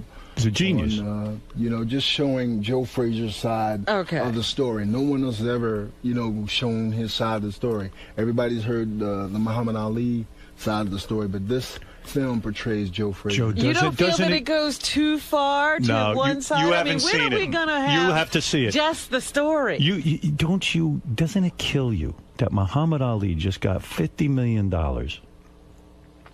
to sell his name and his merchandising? What are you going to do with it? Yeah, he's not going to be happy. Don't you deserve the same payday? Sure. Why not you? I could let's say you go out and have a good time, put some money away for the kids, some more money away for the kids, have them get married again. You want to get married again? I'm waiting on you, Rob. I have pictures of you hanging on my wall, not Muhammad Ali. He doesn't have any pictures. I got pictures of you fighting, Okay, all right. not Muhammad Ali. I'm the one with the pictures, and it's always both of you. I got a couple pictures of him falling down on the wall. In front of the gym. What you used a brilliant strategy when you fought Ali. You took your fists and you pummeled his organs. Oh, you hit him in the stomach. You hit him in the ribs. Slow them kidneys down. Right. Yeah, the liver from function. Right. He was like in the hospital for days. And you wonder why the man was trying to save his life by getting Joe upset. Don't get Joe upset. Howard, he wasn't going to come out for the 15 round because he was thinking about 71. Right. So they tell me, you got to go. No, Joe's not coming back out there. I said, hey, let me go out there. He said, no. It's unbelievable. I mean, you're unbelievable. You fought, and I don't know if people understand this. In the third fight, Joe had it wrapped up. He had won. Every judge said Joe Frazier He was winning on the cards? He was winning on the cards. He's got this manager type. Who knows who he is? He says to Joe, don't go out. It's it. Why would the manager want to hurt Joe? I mean, he was being protective because Joe was beaten up too a little bit. Yes. A little bit. A little bit. His eye was closed a little bit. I think they both went to the hospital, right? They did. But guess who came out? But Eddie Hutch threw in the towel for Joe. And if he hadn't, Ali never... History would have been changed. Robin, you still married? I've never been married, Joe. I've been waiting for you. I told Joe you were married. I was trying to help you out. You see, the side of the story I always heard was that Joe's... I don't know. It's time let me look at you. You want to... What am I, a piece of meat? Yes. What would you do to her, Joe? If you could be alone with her, what would you do? A little small, man. I tell her stand up, you know what I mean? Would you work the body? Would you work the body first? You want me to stand up? Here I am. Well, would you work the body? I'll start from up top. You start up top. What would be your strategy with her? I'm a side scraper. You're a side scraper? Stop the kidneys from functioning. Is she too skinny for you now? A little small, boy. I can work with. You're a little too thin, honey. A little small. I got some remedy jaws, you know what I mean? Yeah. A little cocoa butter here, you know what I mean? Lord help it. So what you do to a woman? Rubbing down stuff, you know what I mean? You put cocoa butter on a woman? Yeah, to make it smooth, you know. On the vagina? I mean, I'm talking about the body now. Oh, the body, not the vagina. No. The vagina. These are arms, you know. I'm smooth. Breasts? There you go. Wow. Yeah. Don't go no lower. What about the butt? You would rub that down with cocoa butter? Well, I don't move around back too much. I ain't no back man. You were never into taking a woman's back door? Never? No. That's not your thing? No, they got many ways to use that. I'm with you. So you can't go back there. Right, it's dirty back there, quite frankly. Yeah, you don't fool with that at all. Not with me. Did you ever accidentally enter a woman back there? Like you meant to? Did you ever mean to go into the vagina and then suddenly you realize you're in the back door? No. I had an accident like that once. No, I'm a straight aimer. You're straight. You're a better man than I am. Well, you're the champ. You're the champ. I'm a straight guy. It seems like Joe's doing fine. Yeah. Yeah, I tell you, boy. No, not back there. No good. All the women you've had, man, you could write a book just about that. I've been pretty clean. I've one, two, his mother. Right. A couple more. You know. That was it tonight. Keep it what clean. number would I be? I don't want the kids to look at Daddy as a bad guy. You know what I mean? If Robin was to make love to you, what number would she be? What number would she be? If she, how many? In other words, would she be the 17th or the 1700th woman you ever had? About 5. Number 5. 5, yeah. So you haven't had Get that out one. of here, Joe. No, I stay Number away 5 from today. that stuff, man. I'm cleaning chitlins. When's the last time you got laid? Big button? When's the last time you got laid? About 3-4 days ago. No kidding. Yeah. Marvis, you know the woman? Yeah. You met her? Did you meet the woman he banged? He sees no evil, hears no evil, speaks no evil. So, It's hard for Marvis. You know, he likes to think of you as just, yeah, dad. he's like, well, God forgive, that his wife passed away. Whose wife passed away? Marvis. Marvis's wife passed away? It's been about 9 years now. What did she die from? Cancer. Cancer, young woman. Yeah, You getting any? Oh, my God. How long did you, is he back in the saddle or is he still grieving? He's still breathing. You're still grieving? I have a fiance. Oh, you do? Oh, so you're getting some. Well, I Good for like you. to see him get married again because otherwise we don't have nobody to carry these names on. My daughter has a lot of boys, and let's say like they. Marvis doesn't have any boys. Yeah. Marvis doesn't have any no sons? Fraser. No sons? 2 daughters and 2 granddaughters. You better get busy. No sons. No sons at all on my side, I don't think, right? No sons. No Frasers. No grandsons. To carry on the Fraser Frasier name is going to die, Joe. Can't have that. What's this? The Fraser name is going to die. You don't get busy. Oh no. Walt Frazier had son. I got 5 daughters and 6 sons. Oh. Oh yeah. But none of them but have they're it. young guys. I see. You still got a chance. Gee, Marvis. I don't know what they do with women. You know what I mean? The 17 and 18 and 20 years old guys. You know what I mean? Maybe these daughters I are. got married. I was like 16 years old. Oh, you think they should be married Mom was already? there when I was 16. Yeah. Mom and her sister. Wow. Really? Yeah. Wow. I'm batting 2 hands. You know what I mean? You were 16 when you had Marvis? And another girl. Wow. Ooh. But you were a real man. He must know how to train dogs as well. Did your mother practice voodoo? No, not Mom. Who practiced voodoo? Grandma did. Grandma from voodoo. Yeah. And when you were living on the farm, you did your grandma come over and do voodoo. What would she do? What kind of voodoo? They had a jug in her hand. You know what I mean?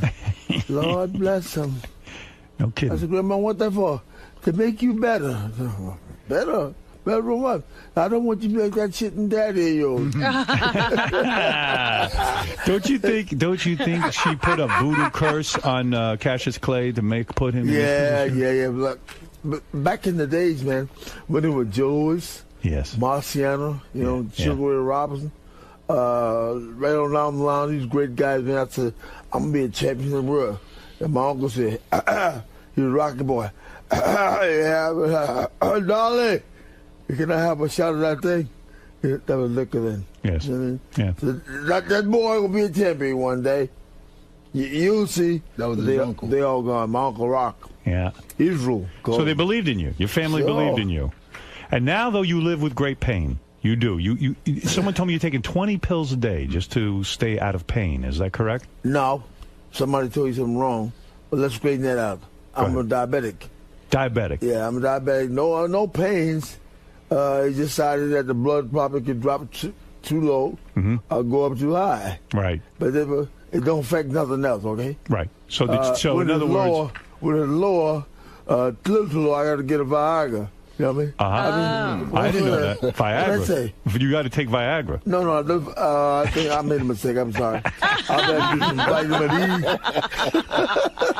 Can't believe the champ has to take a vitamin Viagra. C. Did you know that, Marvis, that your dad has to take a Viagra once in a while? He's just joking around. No, he's not joking. He takes a Viagra. Sounds like he's fine. He has hypertension also. So because of that, you have to take the Viagra sometimes when you're with the ladies. Because when you have hypertension, diabetes, it might be a little bit difficult to get it up, right? No problem walking. It's decided that sometimes I want to make sure I'm okay. You know what I mean? When you're with a lady, when you were with a lady, yeah.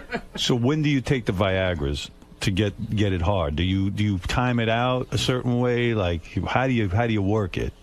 No, but what I get in the morning, like I want to try different things, like in the E's and C's and stuff and B's. So I probably just drop something in the They help the E's and the B's and the C's out. You know what I mean? Marvis, he takes Viagra. I hate to break it to you. Marvis, he's got to take a little Viagra. The man is not a young man. He takes his Viagra. Smoking Joe Frazier. Yes. He's not going to discuss it with you. He discusses it with me. You see, you don't have these kind of discussions with your father. I do. He can teach you a lot about Viagra. I can't talk to him that way. He's a minister. Right. I'll tell him every now and then. But Marvis is no fun anymore. Ain't nothing wrong with dropping a little Viagra in the E's and the C's. Right. And the B's. Yeah. Why not? They help each other. You know what I mean? Down the line. You know? Absolutely. You never know when you might run up on something, you know? Marvis gets embarrassed by this kind of sex talk. He's going the godly way. I see what you're doing. But, this is natural. This is natural. We talk about a man's ability to have sex with a woman. These are all jokes. He's a minister. We're just joking. He's a minister. Yeah, he's a preacher. He's not that much fun anymore now. You don't want to discuss that stuff. You know what I'm saying? He used to be a lot more fun, didn't he? Yeah, he's still fun. Yeah. He's so fun. Yeah. Let him go on and do what he got to do for what he has to do, for the church and stuff like that. You know? Does Joe go to your church? I'll try to stop him before they get there. Yeah, Does he go to the church? No. He's been there once. Oh, my God. Well, he's always on the road. On the road, he's busy with the Viagra. He got no time for church. On the road. Joe, does it make it as hard as like when you were a teenager? Oh, my goodness. Does it make it as hard as like when you were a teenage boy? Yeah, it almost as hard as this cane here. Really? How long does it last? Yeah. When you take a Viagra, and then you're doing a girl, Yeah. does it after you finish, is it still hard or does it get soft? No, I'll be able to watch though. Yeah? Yeah, don't ban on me. Yeah. I'll be able to watch that. You're able to do it two or three times to the lady? I'll be looking for more. Wow. Yeah. No kidding. Yeah. So you can do it over and over and over. Over and over. Good Lord. I think with the E's and the C's and the V. The V. Never mind the E and the C. You need the V. I'm not an athlete anymore, so therefore I can do these things now. You know what I mean? You got a young girlfriend? Well, how old is she? We'll talk about that later. Yeah? Yeah. How old are these girls you're with? Big button? How old are the girls you're with? Are they in their 20s? No, I'm 45. 45, that's the age you go with. 50. Yeah, so they still have needs. They still I ain't want going over my age, okay? And what do? They're like, oh, champ. Every minute with the champ, is that it?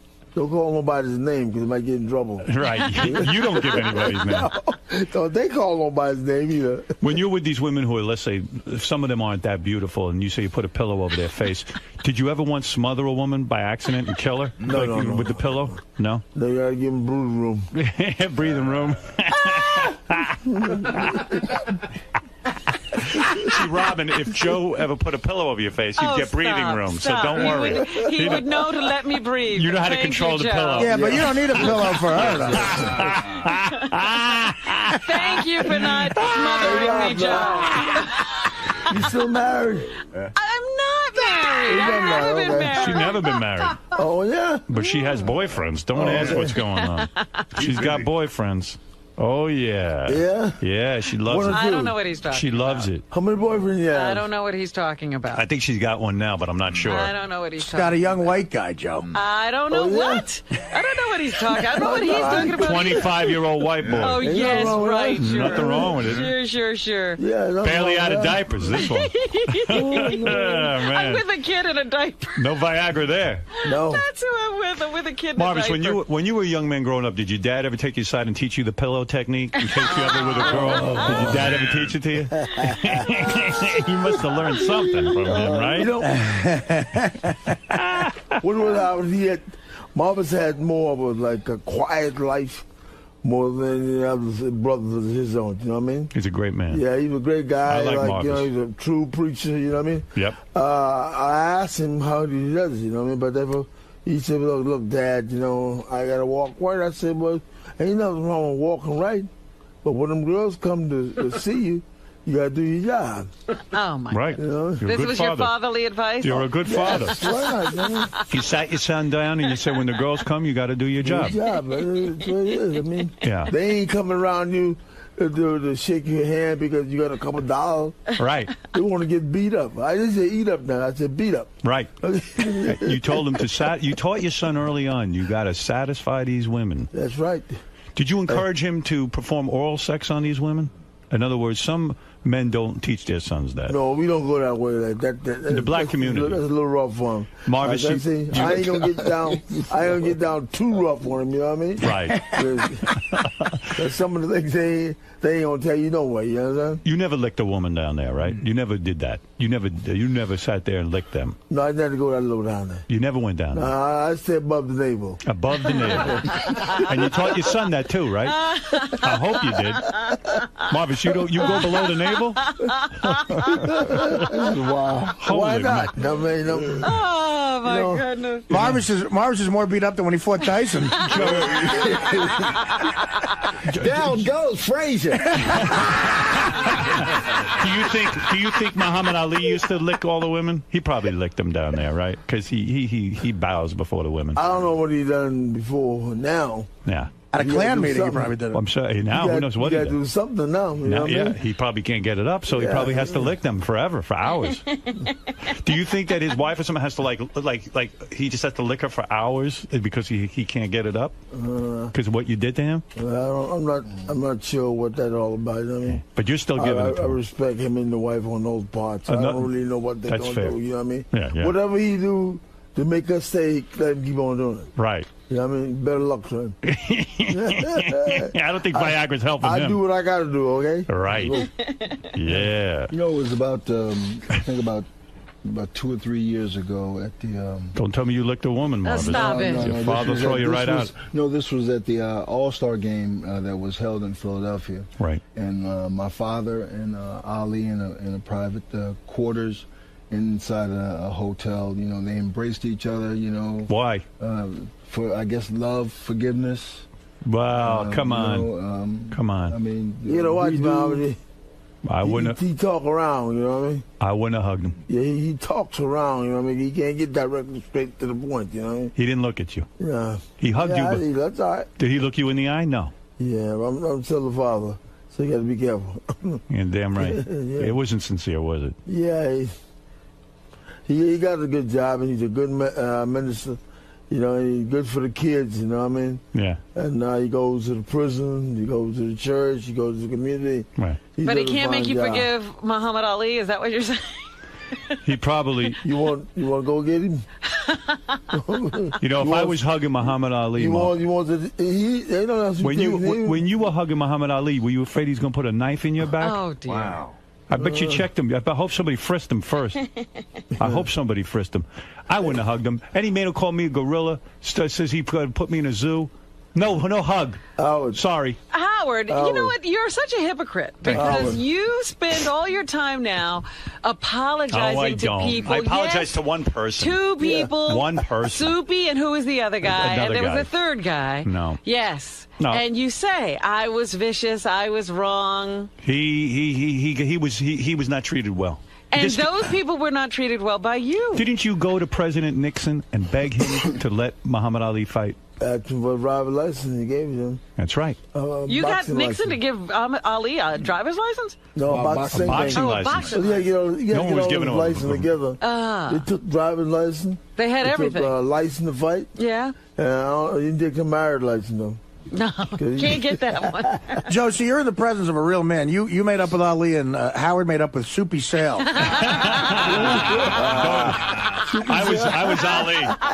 They should have put Soupy in a cage. That's right. That's right. But you know, what we're all about, Howard, is that, you know, we know he's in bad shape now, you know, after all the fights and stuff. After you. I hope that the Lord forgive him, you know, and help him to get back where we at so we can enjoy life a little bit, you know. Well, it ain't happening. You took care of business. business. You took days around. You took care of him. So therefore, you know that he come on out and enjoy some of us, have fun together. Your two fists put him in that condition.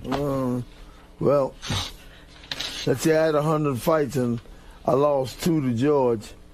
We don't go to something else. Yeah. 2 to him and all the other guys I beat up real well. Yep, real good. You were the champ. You were the true champion of the world. Listen, you guys are great. I really want everyone to watch this special and learn the truth about what happened in Manila and who the true people's champion is. And the only way you're going to learn... What is the special called? Okay, it's called Thriller in Manila. And it stars Joe Frazier, the true champion of the world. Now, when you see this, prepare to have your world rocked. You're going to learn the truth. And now you're going to take down your pictures of Muhammad Ali that you worship. Well, do I? And you're going to hang up pictures of Joe Frazier. Uh-oh. And the picture you have in your book, you're going to do a reprint of your book, Robin. I am. And you're going to put Joe Frazier's name. Joe never gave me a picture. Well, we'll get you one. I'm going to get you one. I'm going to get you a naked picture of Joe Frazier after he takes his Viagra. Hey, Rob, we can go out boogieing. All right, we're going to boogie? We can boogie out. Yeah. You are a great man. 10 years ago, Howard, she wouldn't want to talk to me, you know? Right. Give me a hard way to go, you see? Right. And when we get a certain age, you know what I mean? And I'm like, oh, well, you're going to take me out one of these days. When did I say that, When she was younger, she was always blowing you off. Now all of a sudden she's begging you for it. Oh, yeah. Right. Robin, did you ever think when you were a little girl, you would grow up one day? I am begging, Joe? Yeah. I resent that. Hey, Howard, it's always nice being with you, man. It's great being with you. You are the champion. Robin, did you ever think when you were a little girl growing up that one day you'd be sitting with Joe Frazier, the true people's champion, Never. and that he wants to have sex with you? Oh, I never dreamed. That he'd want to have sex with you. Well, you should have sex with the champ. Both of them did. Both of them did what? Muhammad and Joe. What about See, him? I'm the one who's beat both of them. They both wanted to have sex with me. Muhammad wanted to have sex with you? When I got that picture, he was coming on to me. He was. Robin, you too dark. Oh, no. You're too dark for the He champ. might not have married me. He might not have married me. Cassius but he wanted me. Clay, Cassius Clay won't do you. You're too much of a black woman. Robin, remember the first one you had looked like you? They sit together one day. Are you saying, Joe, one night. each one of Muhammad Ali's wives got lighter and whiter as he went along? Light, bright, damn near white. Right. So the point is, you were always with black women. Dark-skinned black women. All my ladies was dark. All your ladies. Everybody, Muhammad was wrong for drawing these lines between himself and other blacks, but we're fine. I love how Muhammad Ali is calling this great man an Uncle Tom. Right. Meanwhile, he's out banging these white chicks. He was banging black. This man was banging dark-skinned black women. Mm-hmm. He loved the black race. Oh yeah. I might change as time go by, though. You know what I mean? His wife now is almost a ghost. You're going white on me now? Yeah. Light, bright, damn near white. That's right, Marvis. Your new stepmom is going to be white. You're going to have a white woman bossing you around. That's all right. That's all right. You don't care. Call me Mom. That's all right. As long as Pop's happy, right? Yeah. I got one lady in the movie, you know, that I've been with me like 40 years or more. You know, she does a fine job. Yeah. Who is that? Your traveling companion? Well, traveling companion. Let's say my secretary. Were you having a sexual thing with her? Let's say my clothes lady. Yeah, she does a fine job. But did you guys have sex together? No. We always knock on the door when we come in. You know what? When you see this TV show, there is a white woman who seems to travel with Joe quite a bit. She's been in like 40 years with me. Yeah, I got the feeling that everything that I need to be done. I got a feeling she's like a wife to you, like a lover. That's the way it seemed like them around. Yeah. Marvis, what do you know about this? What do you think about this? You keeping your lips sealed? She drives the car. She makes the bed. She cooks the food. You love her, don't you? You love her. Huh? You love her. I love her. Yes. You do. Yes, I love her. Wow. Because she go where you want to go. You don't have to drill a hammer in her head. Tell her you can't go today. You know? She listens. Where do you get a broad like that? You're like, can I go? No, you can't go. I'm going hours. Be that come back. No problem. Wow. She listens to you. You found a woman who listens. Make sure that I'm clean. Right. Sharp as a tack. Right. You know what I mean? No problem. Good woman. It's a good woman. You're not kidding. What is it, Gary? Champ's got to go. All right, listen, Champ. We love when you're here. Always fun, Joe. Come see us again, Marvis. Pleasure having you, of course. Marvis, bless you. Always nice seeing you, man. Do me a favor. Next time you're here, you bring a pillow with you. You teach us that technique. How to put the pillow over the woman's face. Okay. You can use Benji. Enough air to breathe. That's all. You'll practice on Benji. You'll show us how to do it, all right? We're not breathing yet. But when she starts to lose consciousness, pick up the pillow. Oh, okay. Well, Benji might need 2 pillows. Don't try that at home. The great champ, Joe Frazier, and his son Marvis. I love you, Edith. You're so mean to me. You did a fine job. Joe, hey, Joe, champ, can you watch your foot a second? You're right tangled up in here, and I don't want to see these. Thanks. Mr. Frazier, how was it? Oh, man, that was good. It's always nice being with Howard. You know what I mean? always have a good time, right? Yeah, we talk the same kind of language. there's a lot of sex talk in there. Oh, yeah, he go from A to Z. I can handle it, though, you know what I mean? Yeah.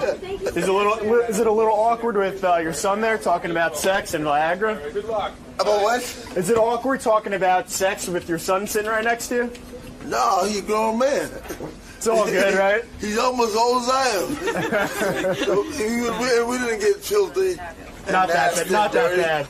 Just like some stuff was saying that it really happened to the men's and fathers, you know? So, and sons, so we can talk that way. Boom.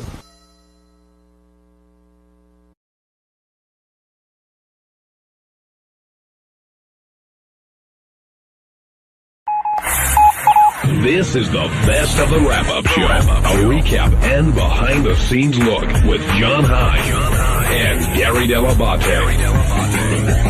The best of the wrap-up show begins now.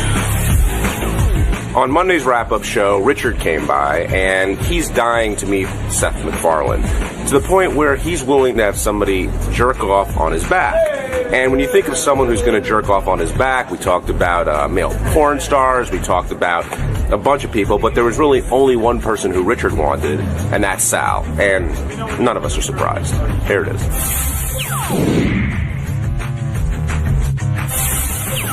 So there's a group of guys here that are huge Seth MacFarlane fans. Richard, Jason.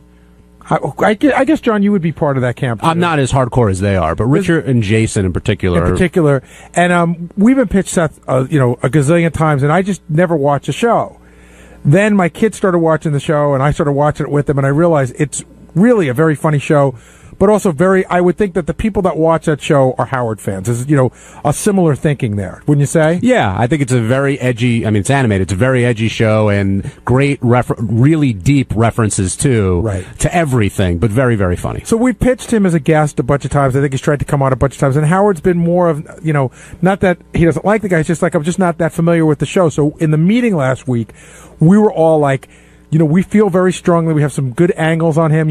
He basically got that show on the air almost out of college. And now, who's we? Like, who's making this pitch? Well, Richard, I'm making the pitch. Will agrees with me from a guest point of view, not even that we're huge fans. And then Richard and Jason are the super big fans. And then Sal, of course. Sal blows like the wind, by the way. I wish I had tape of the meeting. But if Sal senses that Howard's not into it, then Sal goes, yeah, I don't know why. I don't get it. We don't need to have this person. Howard goes, well, maybe you could. That might work out, Sal says. So what happened was we're talking about it in the meeting, and Richard just happens to volunteer that he would blow Seth MacFarlane if Howard would put him on the show. Was that your first offer? Was that because I know that would never happen. Seth MacFarlane is not a gay guy. He would never let me do that. Well, neither are you. Well, I know. And so that's why I just said that jokingly. Oh, if you let him come on, I'll blow the guy.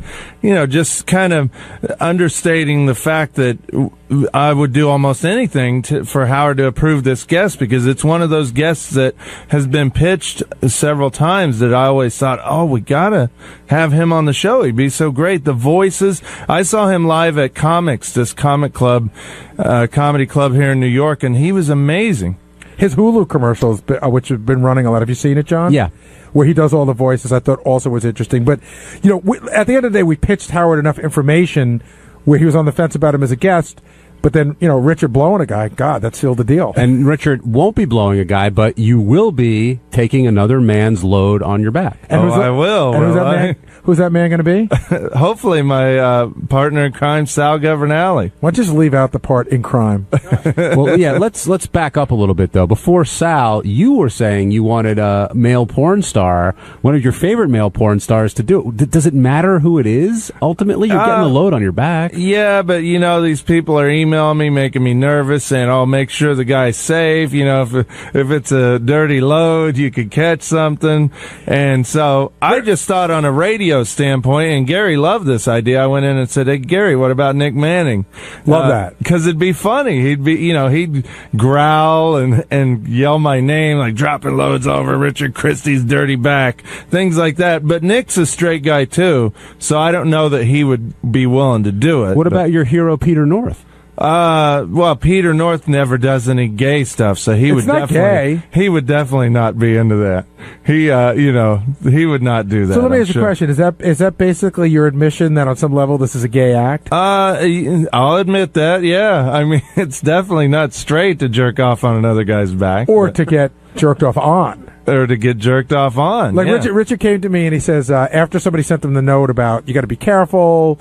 And, of course, anybody I would have in would be tested. Oh, they're going to demand Richard be tested, I guarantee. Why? They're not touching Richard. Oh, they'll still demand it. In case their penis touches my back or something. But Richard says, can I put saran wrap on my back? And I said, no.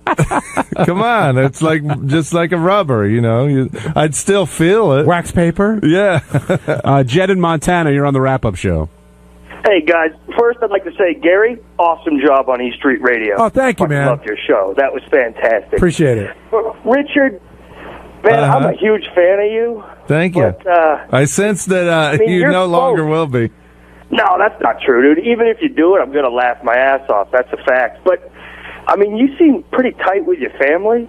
What do they make of all this? I mean, that's pretty fucked up. And I'd like to hear your answer. I'll hang up. Thanks, guys. Great show. Thank you, buddy. I'm sure they're in Kansas shaking their heads right now. But I've done a lot of crazy stuff on the show, and they know I'm just doing it as a prank, that I'm not a gay gentleman. And I told them I pay for their Sirius subscription. I bought them a radio for Christmas 3 or 4 years ago, and I said, hey, if I'm buying you this radio, just don't complain about any of the crazy stuff I do you hear me on there. Does it ever? Is it one of those things where everybody agrees not to discuss it, or does it come up in discussion and you go, hey, I just do that for the show? It comes up in discussion and they just laugh about it. They got a great sense of humor. Like, would your mother ever say to you, hey, Richard, when that guy did that, weird act, did that really happen? Would your mother ask you that question? They know it all really happens, yeah. And they, they just shake their head. I've always been kind of crazy. I used to do a lot of crazy stuff in high school, and I've had friends that ran through our yard naked chasing me, telling me they were going to fuck me in the ass, and, just goofing off and stuff like that. So they know I'm a crazy guy. Oh, my God. I yearn for the days when I was on summer vacation and guys would jokingly say they were going to fuck me in the ass. Have they ever wondered if you were gay or not? I'm sure they did. Yeah, I'm sure it came up at Thanksgiving dinner when I wasn't around, because I never got laid until I was 19, never had any girls around, only hung out with my buddies, and I guarantee they probably thought I was. Did they ever ask you about it specifically? No. I don't think they would have cared either way, but I'm sure they thought I probably was.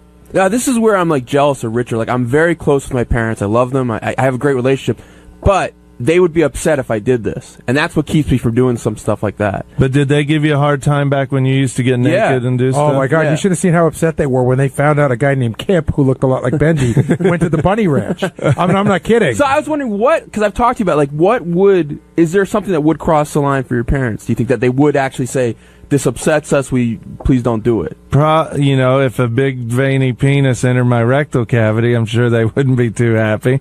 If I went all the way and had gay sex, which I would never do. See, this is where I sometimes wonder if you are gay, because you have to add all these adjectives. Like if you said, if a penis ever entered my not house, a regular penis, that would be gay, but you're like a big veiny penis. That's the line for enters my rectal cavity. You have a whole thing going on. Well, it's called, theater of the mind. I'm trying to make the radio audience out there, get a little more entertainment by throwing these adjectives in. So if you were going to go that far, if you're going to actually have anal sex, they would say, Richard, we don't want you to do this, or they'd say, hey, maybe you should think about this. My dad would probably call and say, well, we talked to your sister, and she knew a guy who had anal sex, and he said it ripped him up a little bit, so you might want to be careful. Right. So I don't know. Yeah, I don't know. They got a real good sense of humor, and I'm a real lucky guy that my parents are very understanding. Now, when Sal came up, you said you would prefer that Sal did it. And I don't know who said that, well, just have Howard talk to Sal, and then all of a sudden he'll want to do it. Is Sal on board for this now? I don't know. First of all, let me ask you a question. Is it gay if Sal is able to complete the act? No, because he can watch a movie. You know what'll be great for it is those things. Is it called My View? that we advertise. Like Sal can. They're those glasses where you watch video and you don't see anything else outside. That's great. Yeah, but what if he's watching a video of your ass? Well, then there's a problem. No, he'll watch like some granny porn or something and get worked up.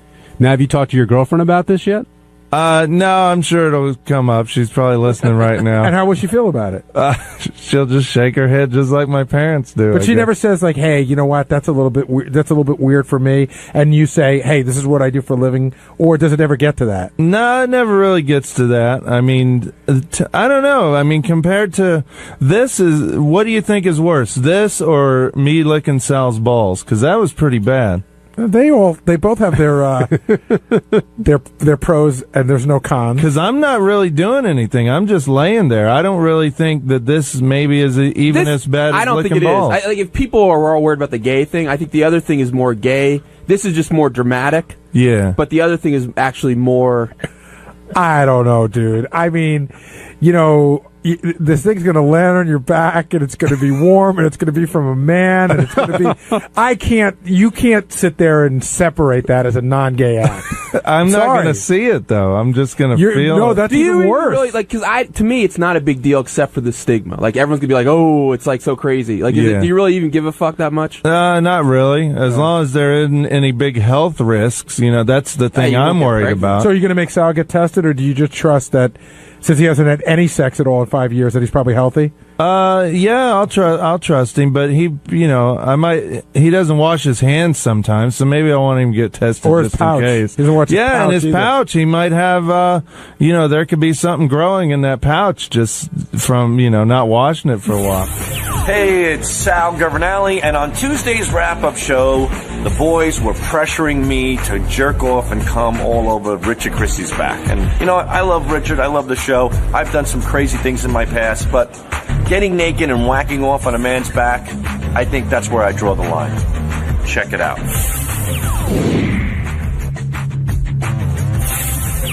The thought of me standing over another man, wanking my penis, and ejaculating semen all over his back, that is where I'm sorry, I draw the line. Everybody draws the line someplace. But what if that had come up the point is, has Sal changed, or is this... No, I don't think I've changed. If this had come up 3 years ago... Wait, Sal. If this had come up 3 years ago, I think you would have too. I think it's not that you don't like Howard, but it's like that expression, familiarity breeds contempt. I agree. Not that you dislike, not that you really have contempt, but you're established. You work here.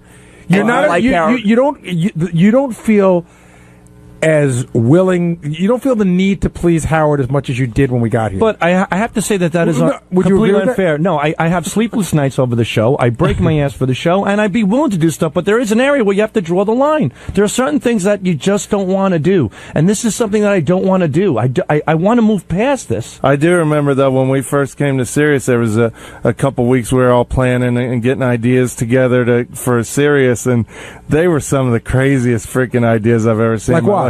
One was every guy on the show was going to jerk off and see who could shoot the furthest. Oh, we were going to weigh it too. And we were going to weigh our loads. I actually don't think weighing a load is that crazy. No, I don't think that's. I think it's funny. Yeah. Well, I mean, I'll have to go back and look, but I just remember there's some stuff we were shaking our head. You were going to fuck some guy's skull or something? I was going to skull fuck a guy in the eye. Sal, do you? Oh, right. Right. That's not gay. Is that bigger deal than this? I think it is. No, that's not a big deal because I was just going to stick my penis in his eye socket. Right, I wasn't going to you'd still do that? I don't know, Benji.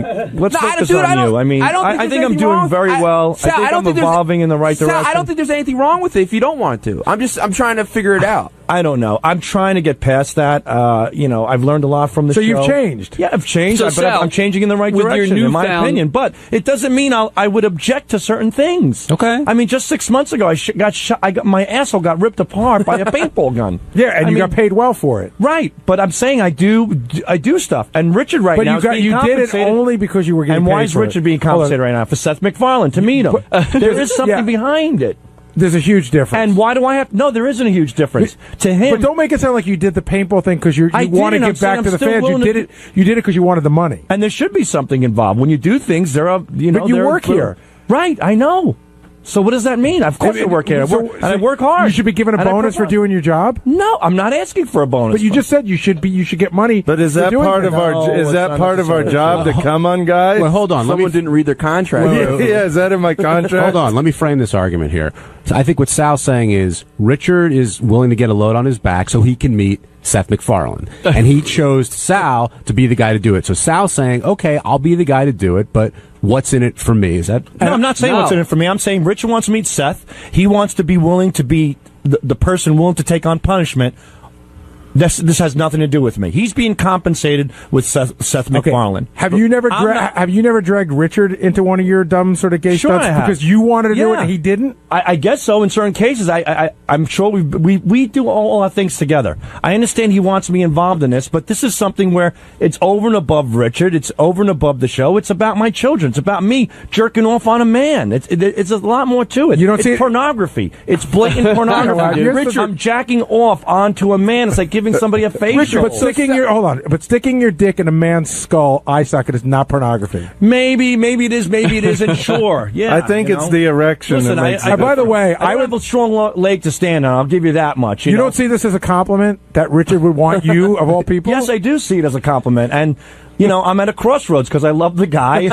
But I really am. It's like Sophie's choice. Yeah, I mean, what hurts me the most is that I want to do something that, I guess, I don't know how to even put this, to make this guy happy. But Richard, is there anything you wouldn't do for Sal? Like if Sal proposed, because I'm thinking you would do anything. Yeah, if the roles were reversed. Or would you do it afterward? Okay, say if Kiss were to come on the show. And Sal was going to take a load, would you be the guy to give Sal the load? Oh, yeah, I would probably go through with it, I guess. I mean, I've walked on the air with a boner before and stuff, so that doesn't really what about bother just me. at the end of this? Would you, if Sal wants something for what he's doing, would you give him the load? Give him a load back? On his back, yeah. Well, what does he want? I don't know. I don't know. But it's hard to say unless we're in that situation, but I do a lot for Sal. I'm not going to bang him or anything, but I'd help him out if he wanted Kiss on the show or something. Sal, do you regret? I'd help out John. If John wants Rush on the show, I would jerk off all over his back. But you want that too, so that doesn't count.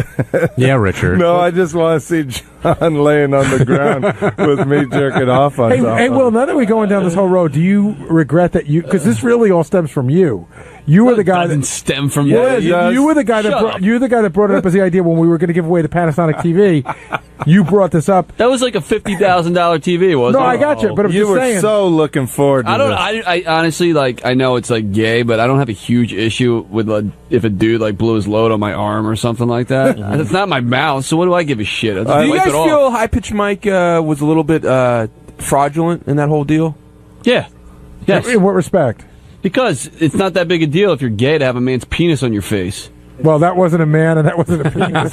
Or whatever it was. Well, what'd you want to ask Sal? So what I wanted to say was, do you regret doing all the gay things you've done on the show? Now that you have this newfound maturity and you're so worried about your kids. Newfound maturity. You think your kids are going to be any less offended that you were kissing his taint than you were taking? Yeah, have you ever seen a picture of Captain Ballsack? Do you think your kids are going to think it's really... Sack, not Ballsack. Do you think it's going to be really cool when your kids see a picture of you in a leotard with your fucking balls? But he had a mask on. They won't recognize him. him. Gene Simmons painted on your cock. Let the man respond. Go ahead, Sal. Thanks for reminding me. That really was. Those are proud moments in my life, I have to say. So I'm proud of everything I've done on the show. So you have no problem your kids stumbling upon a picture of you with your... Of course I have a problem with it. That's the risk you take. But you know what? If I can minimize that risk from this point forward, like blowing a load on a man's back, I think I could take it's a good idea to take a pass on that one maybe. But you see what I was getting at this morning? Sure, when I was breaking your balls about how you have ridden a lot of people that they're not team players. And in meetings, you're the first one that whenever we do a contest, you go, They have to be punished if they lose. Sure, they have to. They have to face but that's always been a great basis of the show. Is that the reward and the punishment, So that's what I was doing with you today. Yeah, well, and it makes sense. But this punishment is like a heavy punishment. Well, you said no. The punishment is there's not no reward. I mean, there's no reward, but. It's just something going to be a funny bit. That's a reward. It's like Scott the engineer. He wanted to get fucked up the ass by Lexington Steel. He almost had it done. You put up the money. He thought about it. He went home. He thought about his children, and he thought about his children being ridiculed. And he had a 17-year-old kid in high school. Yeah, it's a huge difference. Man, but you know what? Video lasts forever, man. Internet lasts forever. So. I don't need me on loop mode one day. Maybe my son's prom up on a big screen, dropping a load on a guy. Yeah, it'll just be Captain Ballsack with a fucking Gene Simmons red thing on his cock. If you're a family, listen, man. I'm telling you now, I'm putting my family first, and that's it. So, Sal, where are you now? Because, like you said on the show today, you're not decided yet. I'm not right. What are you like? How are you kind of coming to a decision? Like, what are the factors? I spoke to my wife last night. And what did she think? She said, "Don't do it." She said, "Don't do it." She said, "Could you drop a load on her instead?" Oh, that's rude. That's wrong, but it's truthful but wrong. She said, "Don't do it," and she said, "Look, you can do whatever you want." Are you worried about disappointing Howard? Yeah, absolutely. But I'm also worried about. Believe it or not, I feel like I'm disappointing Gary and Richard. Yeah. Why didn't your wife want you to do it? Did she say was it the same? Well, reason? I said that I didn't want to do it. I think that's something that's really, really heavy and strong that I feel really uncomfortable about. But at one time, she said she doesn't mind you doing stuff with me as long as it's not with other women. And she's never been disappointed. But was she saying she personally didn't want you to do it, or she's saying if it upsets you, I don't want you to do it? I explained it to her, and she's like, as soon as I explained the stunt, she just jumped and went, no. And I said, well, let me finish. I go, it's going to be the different. She goes, no. She goes, you really want to go through with this? I go, I don't want to go through with this. I want to explain it to you. Maybe. And I have to say, if I had my wife's blessings a little bit, it'd be easier, less pressure, no doubt about it. What if you told her she'd get a new handbag or something? Do you think she'd be into it? No, I don't think so. Again, this has nothing to do with that. This is just where I'm drawing the line. This is just too heavy for me to drop a load onto another man's back, to be over him, to be jerking off. The whole scenario of it, it's really grotesque and disturbing to me. Ralph Sorella, you're on the wrap-up show. This particular stunt. Great intro. Nobody's looking for a well thought out Sal. This is just, this is not what I like. It's funny. I was sick of all that gay shit you guys were doing in the beginning, but now that you don't want to do it, now I really want you guys to do some gay shit. I mean that's the funny thing about it, I guess, is that we don't. This is not something I liked. This was Howard's idea. It was actually Will's idea. Now it's funny though. Crazy. When you're too anxious to do it, it's not funny. Do you think Gary's right in saying that Sal is not a team player if he doesn't go through with this? Absolutely. It's not, especially when Sal screams and yells when, like, Lisa G won't show her snatch or won't do this or that. She's not a team player, So I said Lisa G wouldn't play. Those words come back to haunt you. Hold on. You're comparing a fucking chick playing a violin to a father of three blowing a load on a man's back. No, that's one of the things. Okay, give me another one. Give me another. What, you said that JD backs out of shit all the time. I don't say a peep. Richard's backed out of shit. I don't say a peep. You've all backed out of stuff. It happens. You're asking me to drop a load on a man's back. It's a fucking big fucking request, man. It's something I don't want to do. Like you haven't done Jesus that Christ. before. And you know what? I've done, and you know what, Ralph? Before you open your fucking queer mouth, come in here, get your ball shocked, get your asshole fucking hit with a paintball gun, get everything that I've done, and then let's see who wants to drop a load on a man's back. I've committed myself. I've done everything, and I'm proud of it, but this is something that's a little too strong for me. Is that possible? Can it be possible that a guy could say, hey, wait, this is where I draw the line? Or no, why don't you just pick me up, throw me off the fucking building, Gary? Go ahead. Make it, it'll be hilarious. It'll be wonderful. And then when I get to the bottom, you can all drop loads on me. Drop them in my open fucking wounds. Go ahead. I'm drawing the line at one point. It doesn't mean I'm not a team player. Here's the point I'm making, Sal. But you're comparing a guy dropping a load, a father of three, to a fucking chick who hasn't got laid in 10 years playing a goddamn violin. What are you kidding me? That's like comparing dog shit to roses. Get lost. Hey, it's Gary Delabate, Baba Booey. On Wednesday's wrap-up show, we had a discussion about who might be the right guy for Lisa G. We couldn't really figure it out. Ronnie came in, and we had a discussion that Ronnie, is secretly attracted to her, and that he might want to, break her down like she was a horse or something. But big discussion on who should be going out with Lisa G. Here's how it went.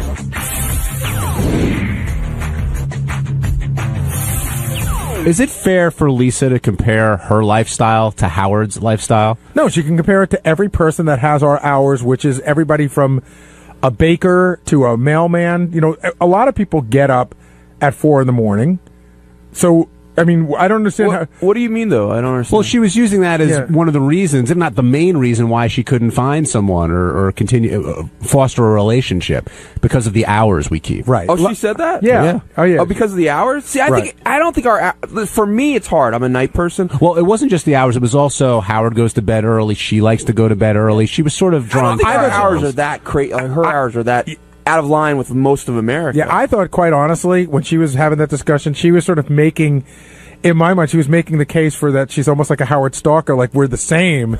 Maybe we should be together. You know, we have the same hours. We both go to bed early. We both like to get up early. We should be together. Gary, where would you form that conclusion from? How could that thought possibly enter your mind? I swear to you, if you pry that closet door open, it looks like a single white female. There's nothing but pictures of Howard in there. What time does Lisa, did she say what time she goes to sleep on a regular basis? Well, she said she's in bed by 8, right? Right, but see, Lisa's got something going on in her life that she could pull off a wilder lifestyle if she wanted to, which is what I did when I worked on the show before I was married.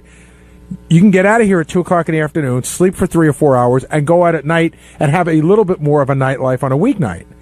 She's like, no, go home. She's nice and she plays it safe. Now, here's the big question. Do you believe when she says she's very content with her life as it is? You know, she's got her job here, she's got her cats, her chamber ensemble, whatever else, and she's okay with that for the rest of her life? Or do you think that's sort of a rationalization because she really would like to meet someone? Well, now, I mean, that's what she said a couple weeks ago, but it's definitely changed. And maybe talking about it, she definitely wants to meet a guy now.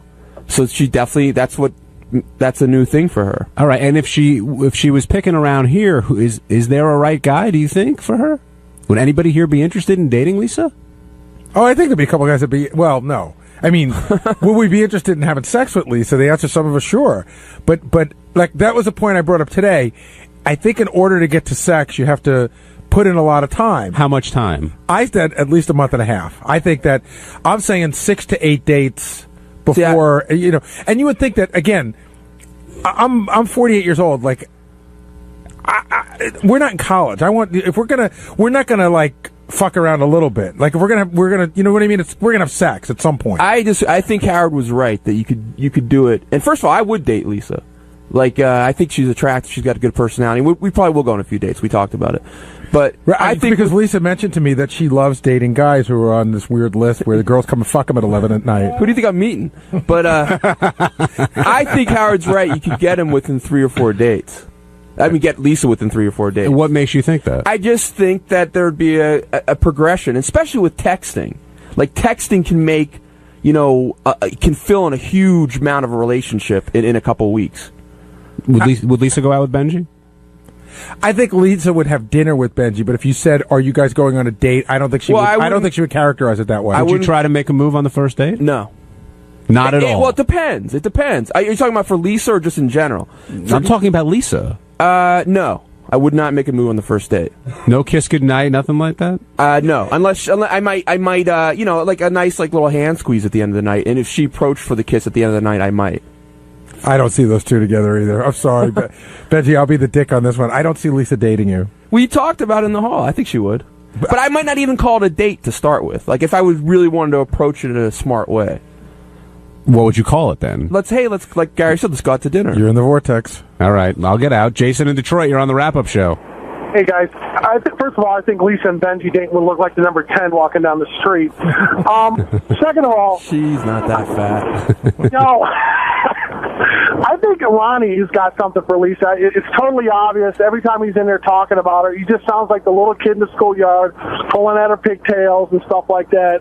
I think it will come down to it. I don't know if Ronnie would give up, you know, the Ricky Man lifestyle, but I really think he's got something there for Lisa G. I think there's a sexual tension between Lisa G and Ronnie for Ronnie, and I think it has nothing to do with anything more than him having sex with her.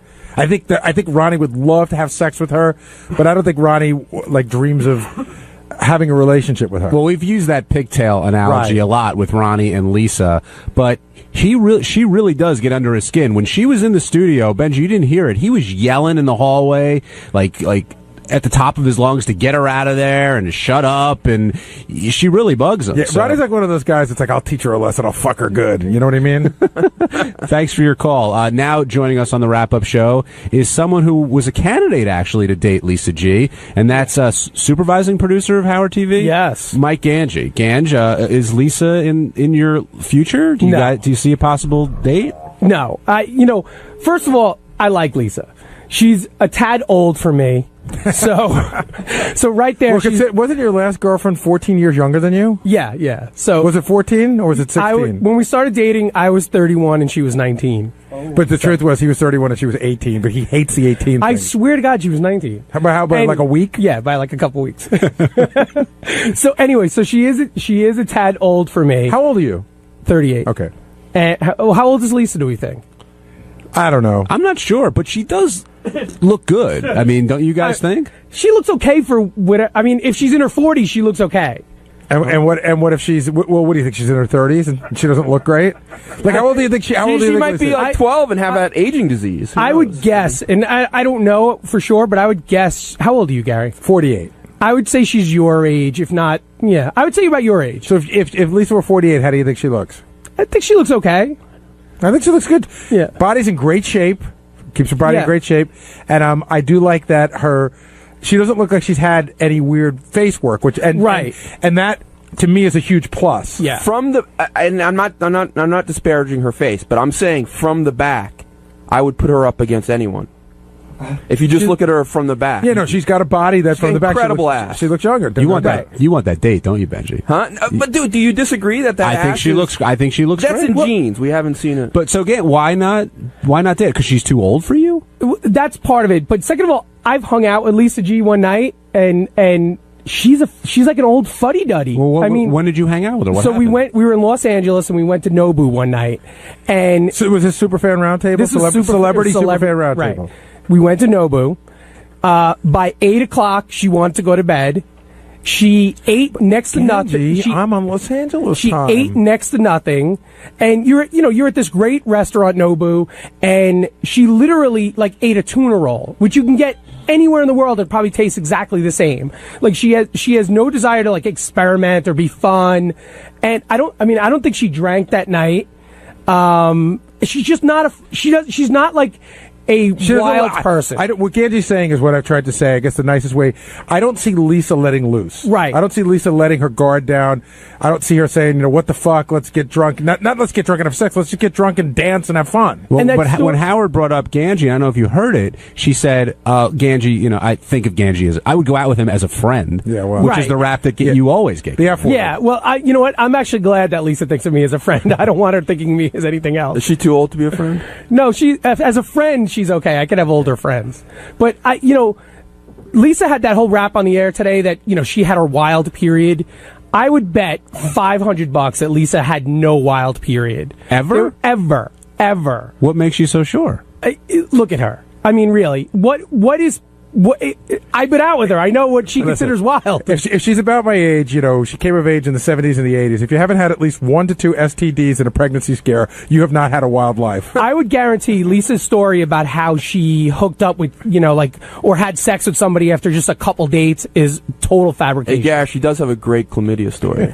No, I have a great chlamydia story. So you think she never had any crazy times in her life? I don't think Lisa's put out after a couple dates. No. Well, but like Ganji's saying, what's her definition of wild? Right, exactly. Well, her definition of wild might be she stayed up to 9 o'clock and had a glass of wine. That might be her definition of wild. Right, she may not be lying when she says she's had some wild days, but I think that the definitions of wild are different. I agree. Yeah. All right, Brian and Philly are on the wrap-up show. Hey, John. Hey, Gary. How you guys doing? Good, Brian. Hey, I've got a question for you. Maybe you guys touched on this, but does anybody see, Lisa G is almost 50 years old or 45, 50 years old. She doesn't have a man in her life. I mean, is she just being too picky, or is she with people and guys can't stand being around her? Like Angie just said, I mean, he's hung out with her. She sounds like an absolute dud when she's out on a date or out even hanging with friends. I can't see being with somebody like that. Yeah, but you got to figure there's someone for everyone in this world. I know she likes throwing the cookie parties and, having the early night out and loves her violin, but there's other people out there who do like that. Right. It's just, exactly. Brian, Brian, what time did you go to sleep last night? I go to bed at 10 o'clock. I'm up at 2 a.m. Okay, so 10's not so good. And what was the crazy thing you did in the last 3 weeks? Craziest thing I did in the last 3 weeks? You know what? Okay, I see your point, but you know what? I'm married. I found somebody that I guess either adjusted to my schedule or I adjusted to them, where we have a happy medium. Well, Brian, do you think Ganji's right in saying that Lisa never had a wild time in her entire life? You know what? No, man. No, John, I don't think so at all. I think everyone's had, Christ, I consider myself a bore, but I'm married with, a life. But I've had my wild times, too. I think necessarily she could have had some wild period in her life. Back in 1973, maybe. Wait a minute, she got busy at the Bay City Rollers concert? Yeah. Roller derby. You know what, though? I see her as the type of person who, like my sister-in-law, is going to be 55, 60 years old and alone.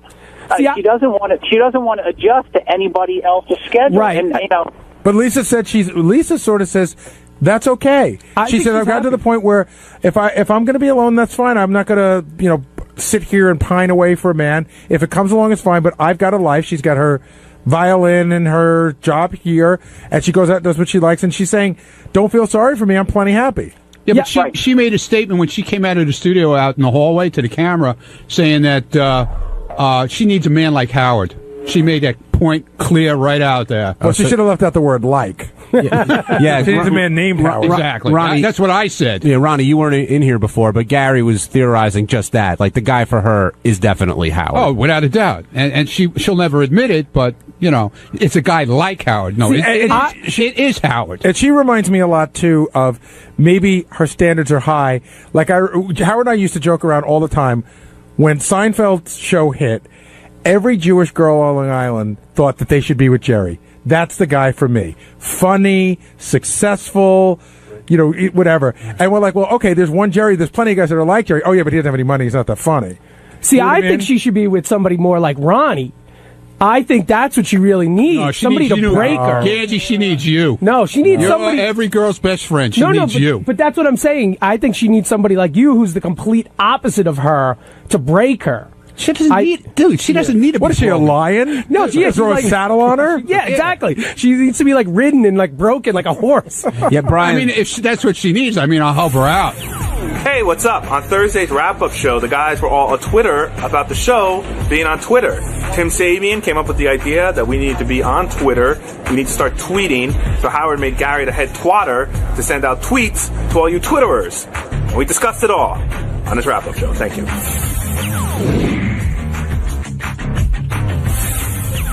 Let's talk about Twitter. All right.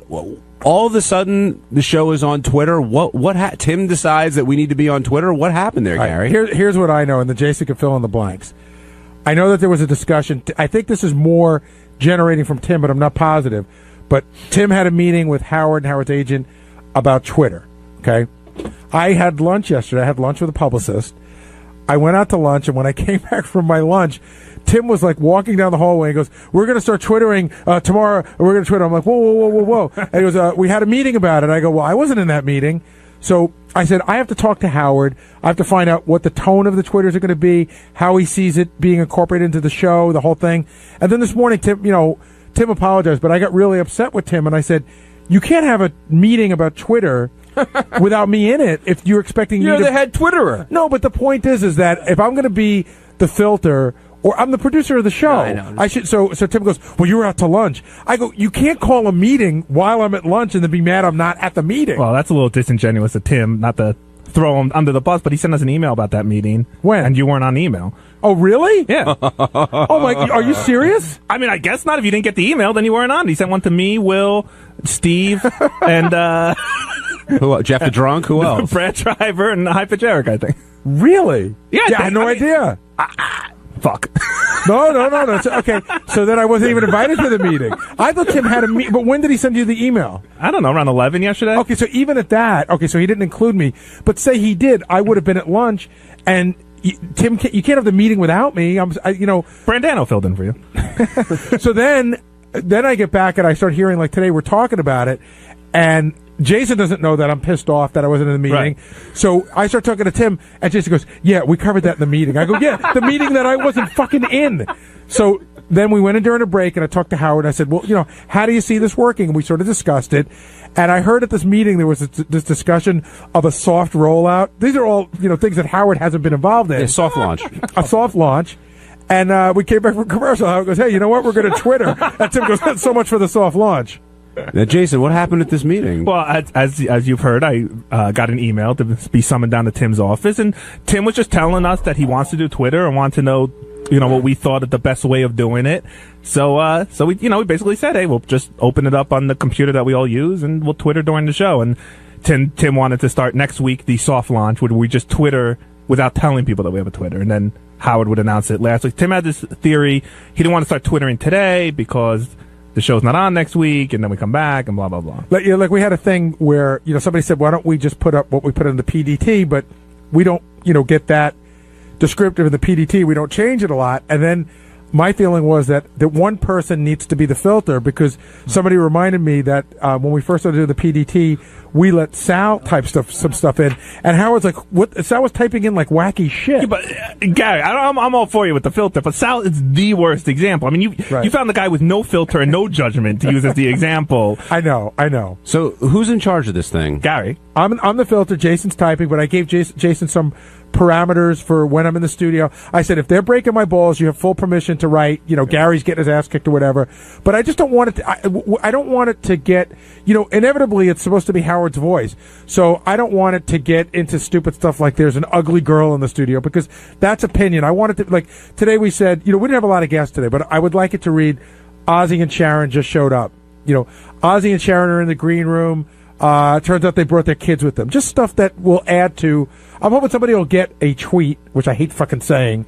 And, if you don't have the show on, you might get a tweet and go, oh, yeah, I forgot Ozzy and Sharon are on today. Let me check that out. The way the Twitter would really take off is if Howard uses it once in a while, like he said he might, like this weekend or I think he's going to try, yeah. Because if every once in a while, even once a day, if a Twitter showed up that was direct from Howard, and maybe it's a picture of his TV, like, look, I got Idol on TV or something. Like, I don't know, man. I think people love that shit. He could become really big. He could be huge. We got 3,000 people following us already. Dick in Nevada, you're on the wrap-up show. Hey, this whole Twitter thing is just stupid. I know you guys are promo whores, but Twitter is like the bottom of the barrel on the social networking thing. I mean, MySpace and Facebook, it's all crap. It's just trendy, stupid shit. So, Dick, don't need to do. Dick, what's the top of the food chain on social networking? There is no top. It's a big pile of shit. Well, I think that this is more.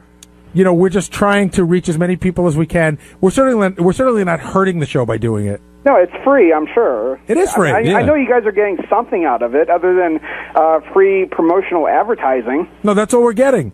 What do you mean besides free promotional advertising? Like, what else do you think we're getting? Being stupid as usual? I don't know. Because that's what this thing is. It's just promoting a trend. Personally, I just absolutely despise. Which is fine, and you shouldn't sign up for tweets. Don't go on the Twitter thing. I don't do any of that social networking crap. But Dick, and again, how old are you, Dick? You're probably I'm old enough. Don't worry about over 21. Well, obviously. Yeah. Are you over 40, for instance? No. Okay. I just happen to have a deep voice. I'm actually quite young, but it's just the way I sound. I understand how a lot of people are resistant to this whole social networking thing. And, I actually look at this like the way we've been talking about it on the air as I think what a lot of conversations are in offices around the country. What the fuck is Twitter? How does it work? And why do I want to do it? Let's go to, Nick in Lake Tahoe. Hey, Nick. What the fuck is Twitter? What is it? Okay, I don't know. It's a way, and listen, I'm on the fence about all this stuff too. Like, I'm not. Oh, this is the latest trend. We have to be involved in it. It gets big, and sometimes you feel you need to be a part of it. To the best of my knowledge, Twittering is where we send out a note about what we're doing. Okay. And it gets emailed to everyone who's following us. If you sign up to follow, it's Stern Show, right, Jason? Okay. Stern Show, yep. Twitter.com/Stern Show. Right. So a lot of celebrities are doing it. Basically, what they're doing is giving you some insight into their day.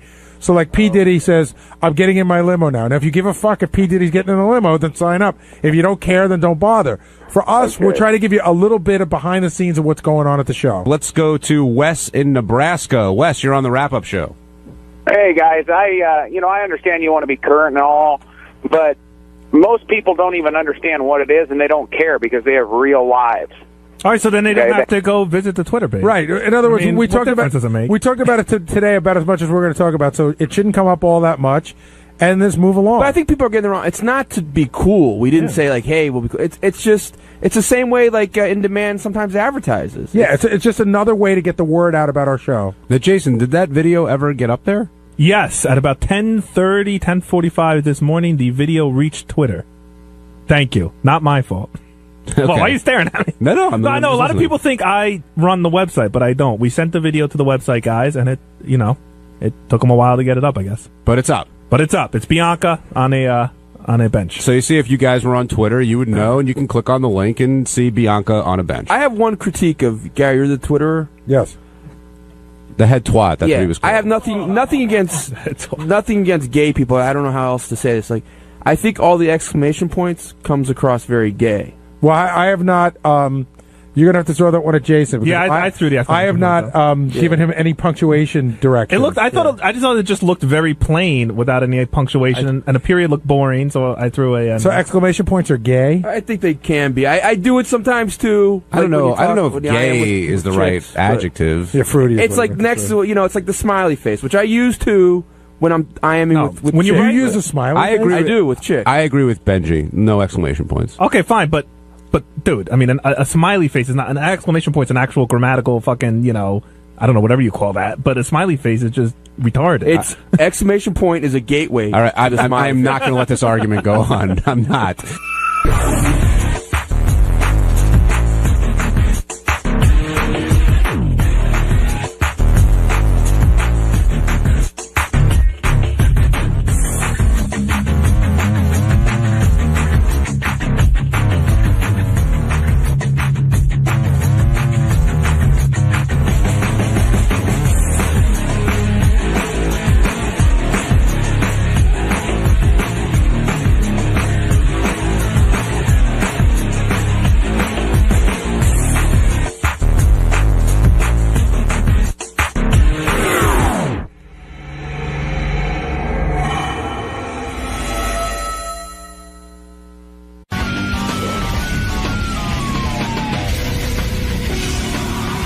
Well, actually, Richard Christie is going to take Sal's load on his back.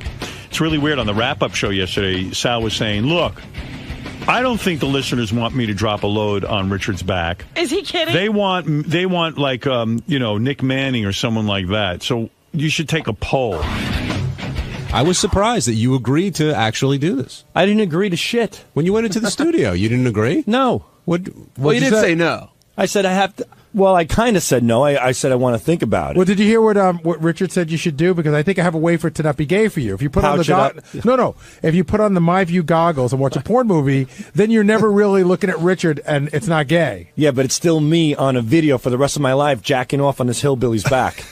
Because you haven't done anything else on a video that you'd worry about for the rest of your life? Yeah, what's the matter? It's the 11th thing on the comp reel. I have, but you know what? I'm trying to wean that down a little bit. That was then, this is now. Exactly. Kind of show, like Gary says, the show has evolved. The show has evolved. So I'm trying to evolve. Don't evolve on this. This is so good. And you know what? Here's the problem.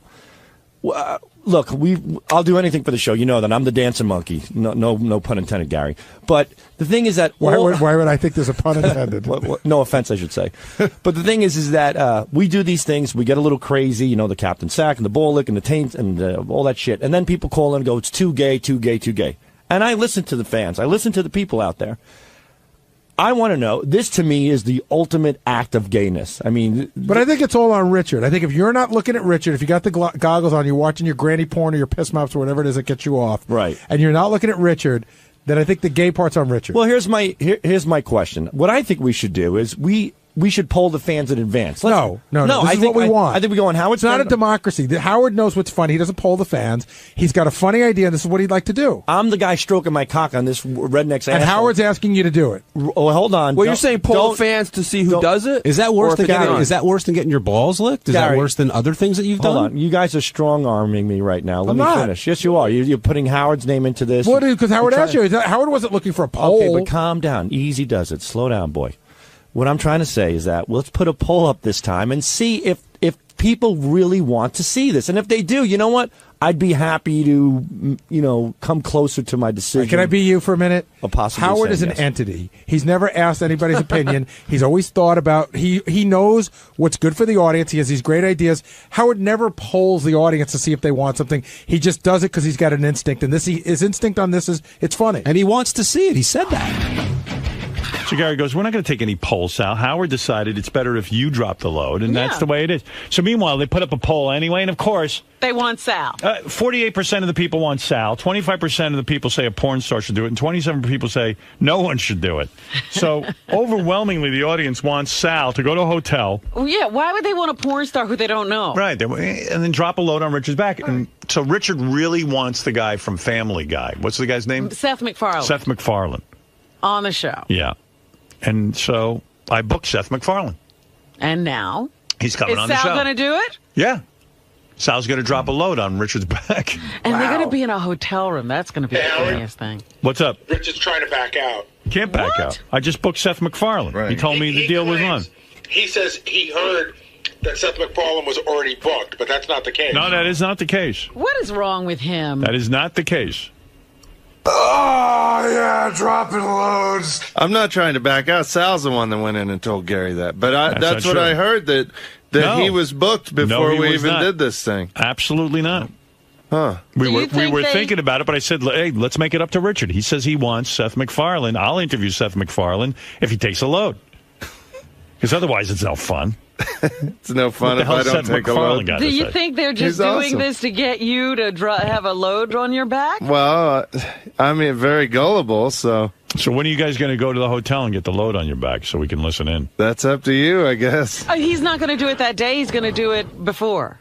Well, I think it should happen that morning, Howard. Okay, that morning. Yeah, I want to make sure Seth MacFarlane is sitting in the green room. All right, that's fair. I don't want to get a load on my back and then he's late up for the show. That'd be good. Seth MacFarlane calls in and cancels. Yeah, well, that's the irony. This is what is going to get Seth MacFarlane not to do the show.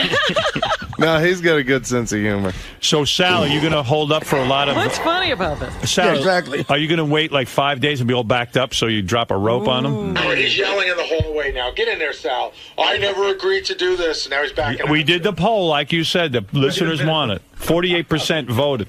I'm going to give Sal some great granny porn that morning so he'll jerk off before he jerks off. So it sounds like Richard wants to... Oh, wait. Do you want this to happen now, Richard? It sounds like subconsciously you do. No, I do not want this to happen, but I'm not going to back out. Howard's, saying that I'm backing out. I'm not going to. All right, but Sal, I want to do it with Sal. Sal. To deliver this tremendous bit? Well, the thing is, technically, I lost the poll. 25% and 27% ends up to 52%. Don't be ridiculous. You got the majority. Yeah, I said put up a poll, but I didn't say I was going to do it. They want to see you. Here's the problem. I would do it. Good. But, calm down. But I don't have the ability physically to whack my cock off with a man bent over. Here's what's going to happen. You do have the ability. I don't. I'm telling you go physically. To the hotel. Cock and balls. We're going to put some porn on for you that you can look at. Well, I suggested on the wrap-up show we have that sponsor, My View. They're glasses that you wear, He'll wear the where glasses. you can watch a video and you can't even see outside. You gonna move up your cock and balls and whack it for a little bit? I have faith in you. Are you telling us you can't perform? There's no way with asshole. This is the biggest bit ever. It's not you being feminine. It's him. He's taking the load. Is this bigger than interviewing Paul McCartney? Yes. This is big. Let me ask but I need you to perform. Why do I? You This have to go asshole out asked there. for semen on his back. Why do I have to be the jerk off that does Because it? he trusts you. He's You're your his friend. partner. Trust. I got 3 kids. I got to jack off on a hillbilly's back. Do you do a comedy routine with this guy? You're out every weekend with That's him. different. I'm not You guys jerking off on You don't want to be stage. part of this? You're going to feel like shit that morning when the comedy history is made, and it's you're not not jerking you. off on him. I'm not saying that, Howard. I've done so much. I've done everything. You know you want to be the guy. You know what? Okay, fine. I'll get a different guy to No, come on. no, his no, back. no, no. what? I You want won't even Sal. stare. You know what? No Seth MacFarlane. Let's forget Seth MacFarlane. Let's forget this whole thing. Come on, Sal. We do I'm everything not saying together. no. I'm saying that, Howard. My problem is I'm Here's not. what's going to happen. I hear your problem, but I'm going to tell you what's going to happen. You're going to put on those MyView glasses. You're going to have a big screen Oh, can you experience right in front of you, a porn. That's going to look like What's your favorite porn? Tom Cruise. Dr. Risky Business. Dr. Piss. All right, Dr. Dr. Piss. Piss. Describe your favorite scene in Dr. Piss. There's a lot of them. I think Fred has a clip maybe in the Do you? Prophet. Yeah. Do I? Take a look. Is it under Fred. Dr. Piss? Yeah, it should be Dr. Piss. Okay, I can find it. This is your absolute And he all-time thinks favorite. It's one of my can't favorites. perform. What does Dr. Piss do in his video? Well, he pretends he's a doctor, and a lady comes in, and as he examines her vagina, she starts peeing in his face, and then Right. he has another girl come in, and he pees into a super soaker, and he shoots the super soaker pee into her Why face. do you like that so much? Or does I don't know. It turns you on and gives you a boner. All right, Yeah, so here's it what's gonna does. happen. Gets me a That boner. gets you all All right. excited. Well, On one of the first movies. Of all, Richard's going to be quiet. We're not going to hear from him. He's we just can even put him in something frilly if you want. And then we put him in a dress. Yeah, I want my ass covered up so he doesn't accidentally. So we'll put you in a pair of panties, just so it Okay. looks like a girl saw it. But Howard, This is just his back. like Richard wants to meet Seth We can MacFarlane. even spray urine on you during it. Nah, you don't have to do that. I'm not a deer. So then you'll put the MyView glasses on. You'll have your experience. and you'll be in your tighty whities. Yeah, you won't even know. And then you'll blow your load right on his back when it's getting close to time. Whip off the glasses and do it. Spray him down. Up anything, dude. Howard, spray him down. I want to. What an ass! Why am I involved in this asshole's life? I mean, he wants. That's up to you. But this is him. All right, He wants you. I want Sal to leave the glasses on when he comes, so maybe he'll miss. No. He's got to hit your back, or you're not. This is getting what your wish. Artie, help me.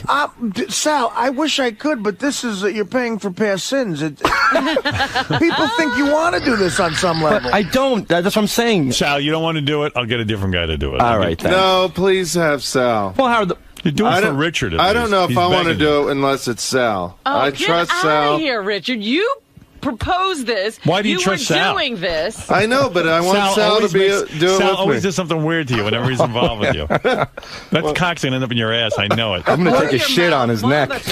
What about that I think guy? I'd prefer a shit on my neck. What about that guy who came in, who went into business for gay porn, but he's not a gay guy? But see, That's the I don't guy know what? I don't know what that guy's up to. There could be a health It's thing. on your back. Right. See, I got a big issue with Sal. I'm going to tell you right now. else Sal's the is one new? who's always saying everybody's got to give it their all for the show. Sal's the one who's always saying if we don't do something, you should be punished. So if Sal doesn't want to do it, something should be taken away. That's how Sal You reacts as to a everything. producer. How about your plugs for your You're a lousy. shitty If I don't comedy do shows? if I don't do it, you're a lousy producer. You should be taken how about away. if you don't do it, I cut your plugs off. Sal. Go ahead, Gary. That's not nice. But But that you know what? hurts. You got to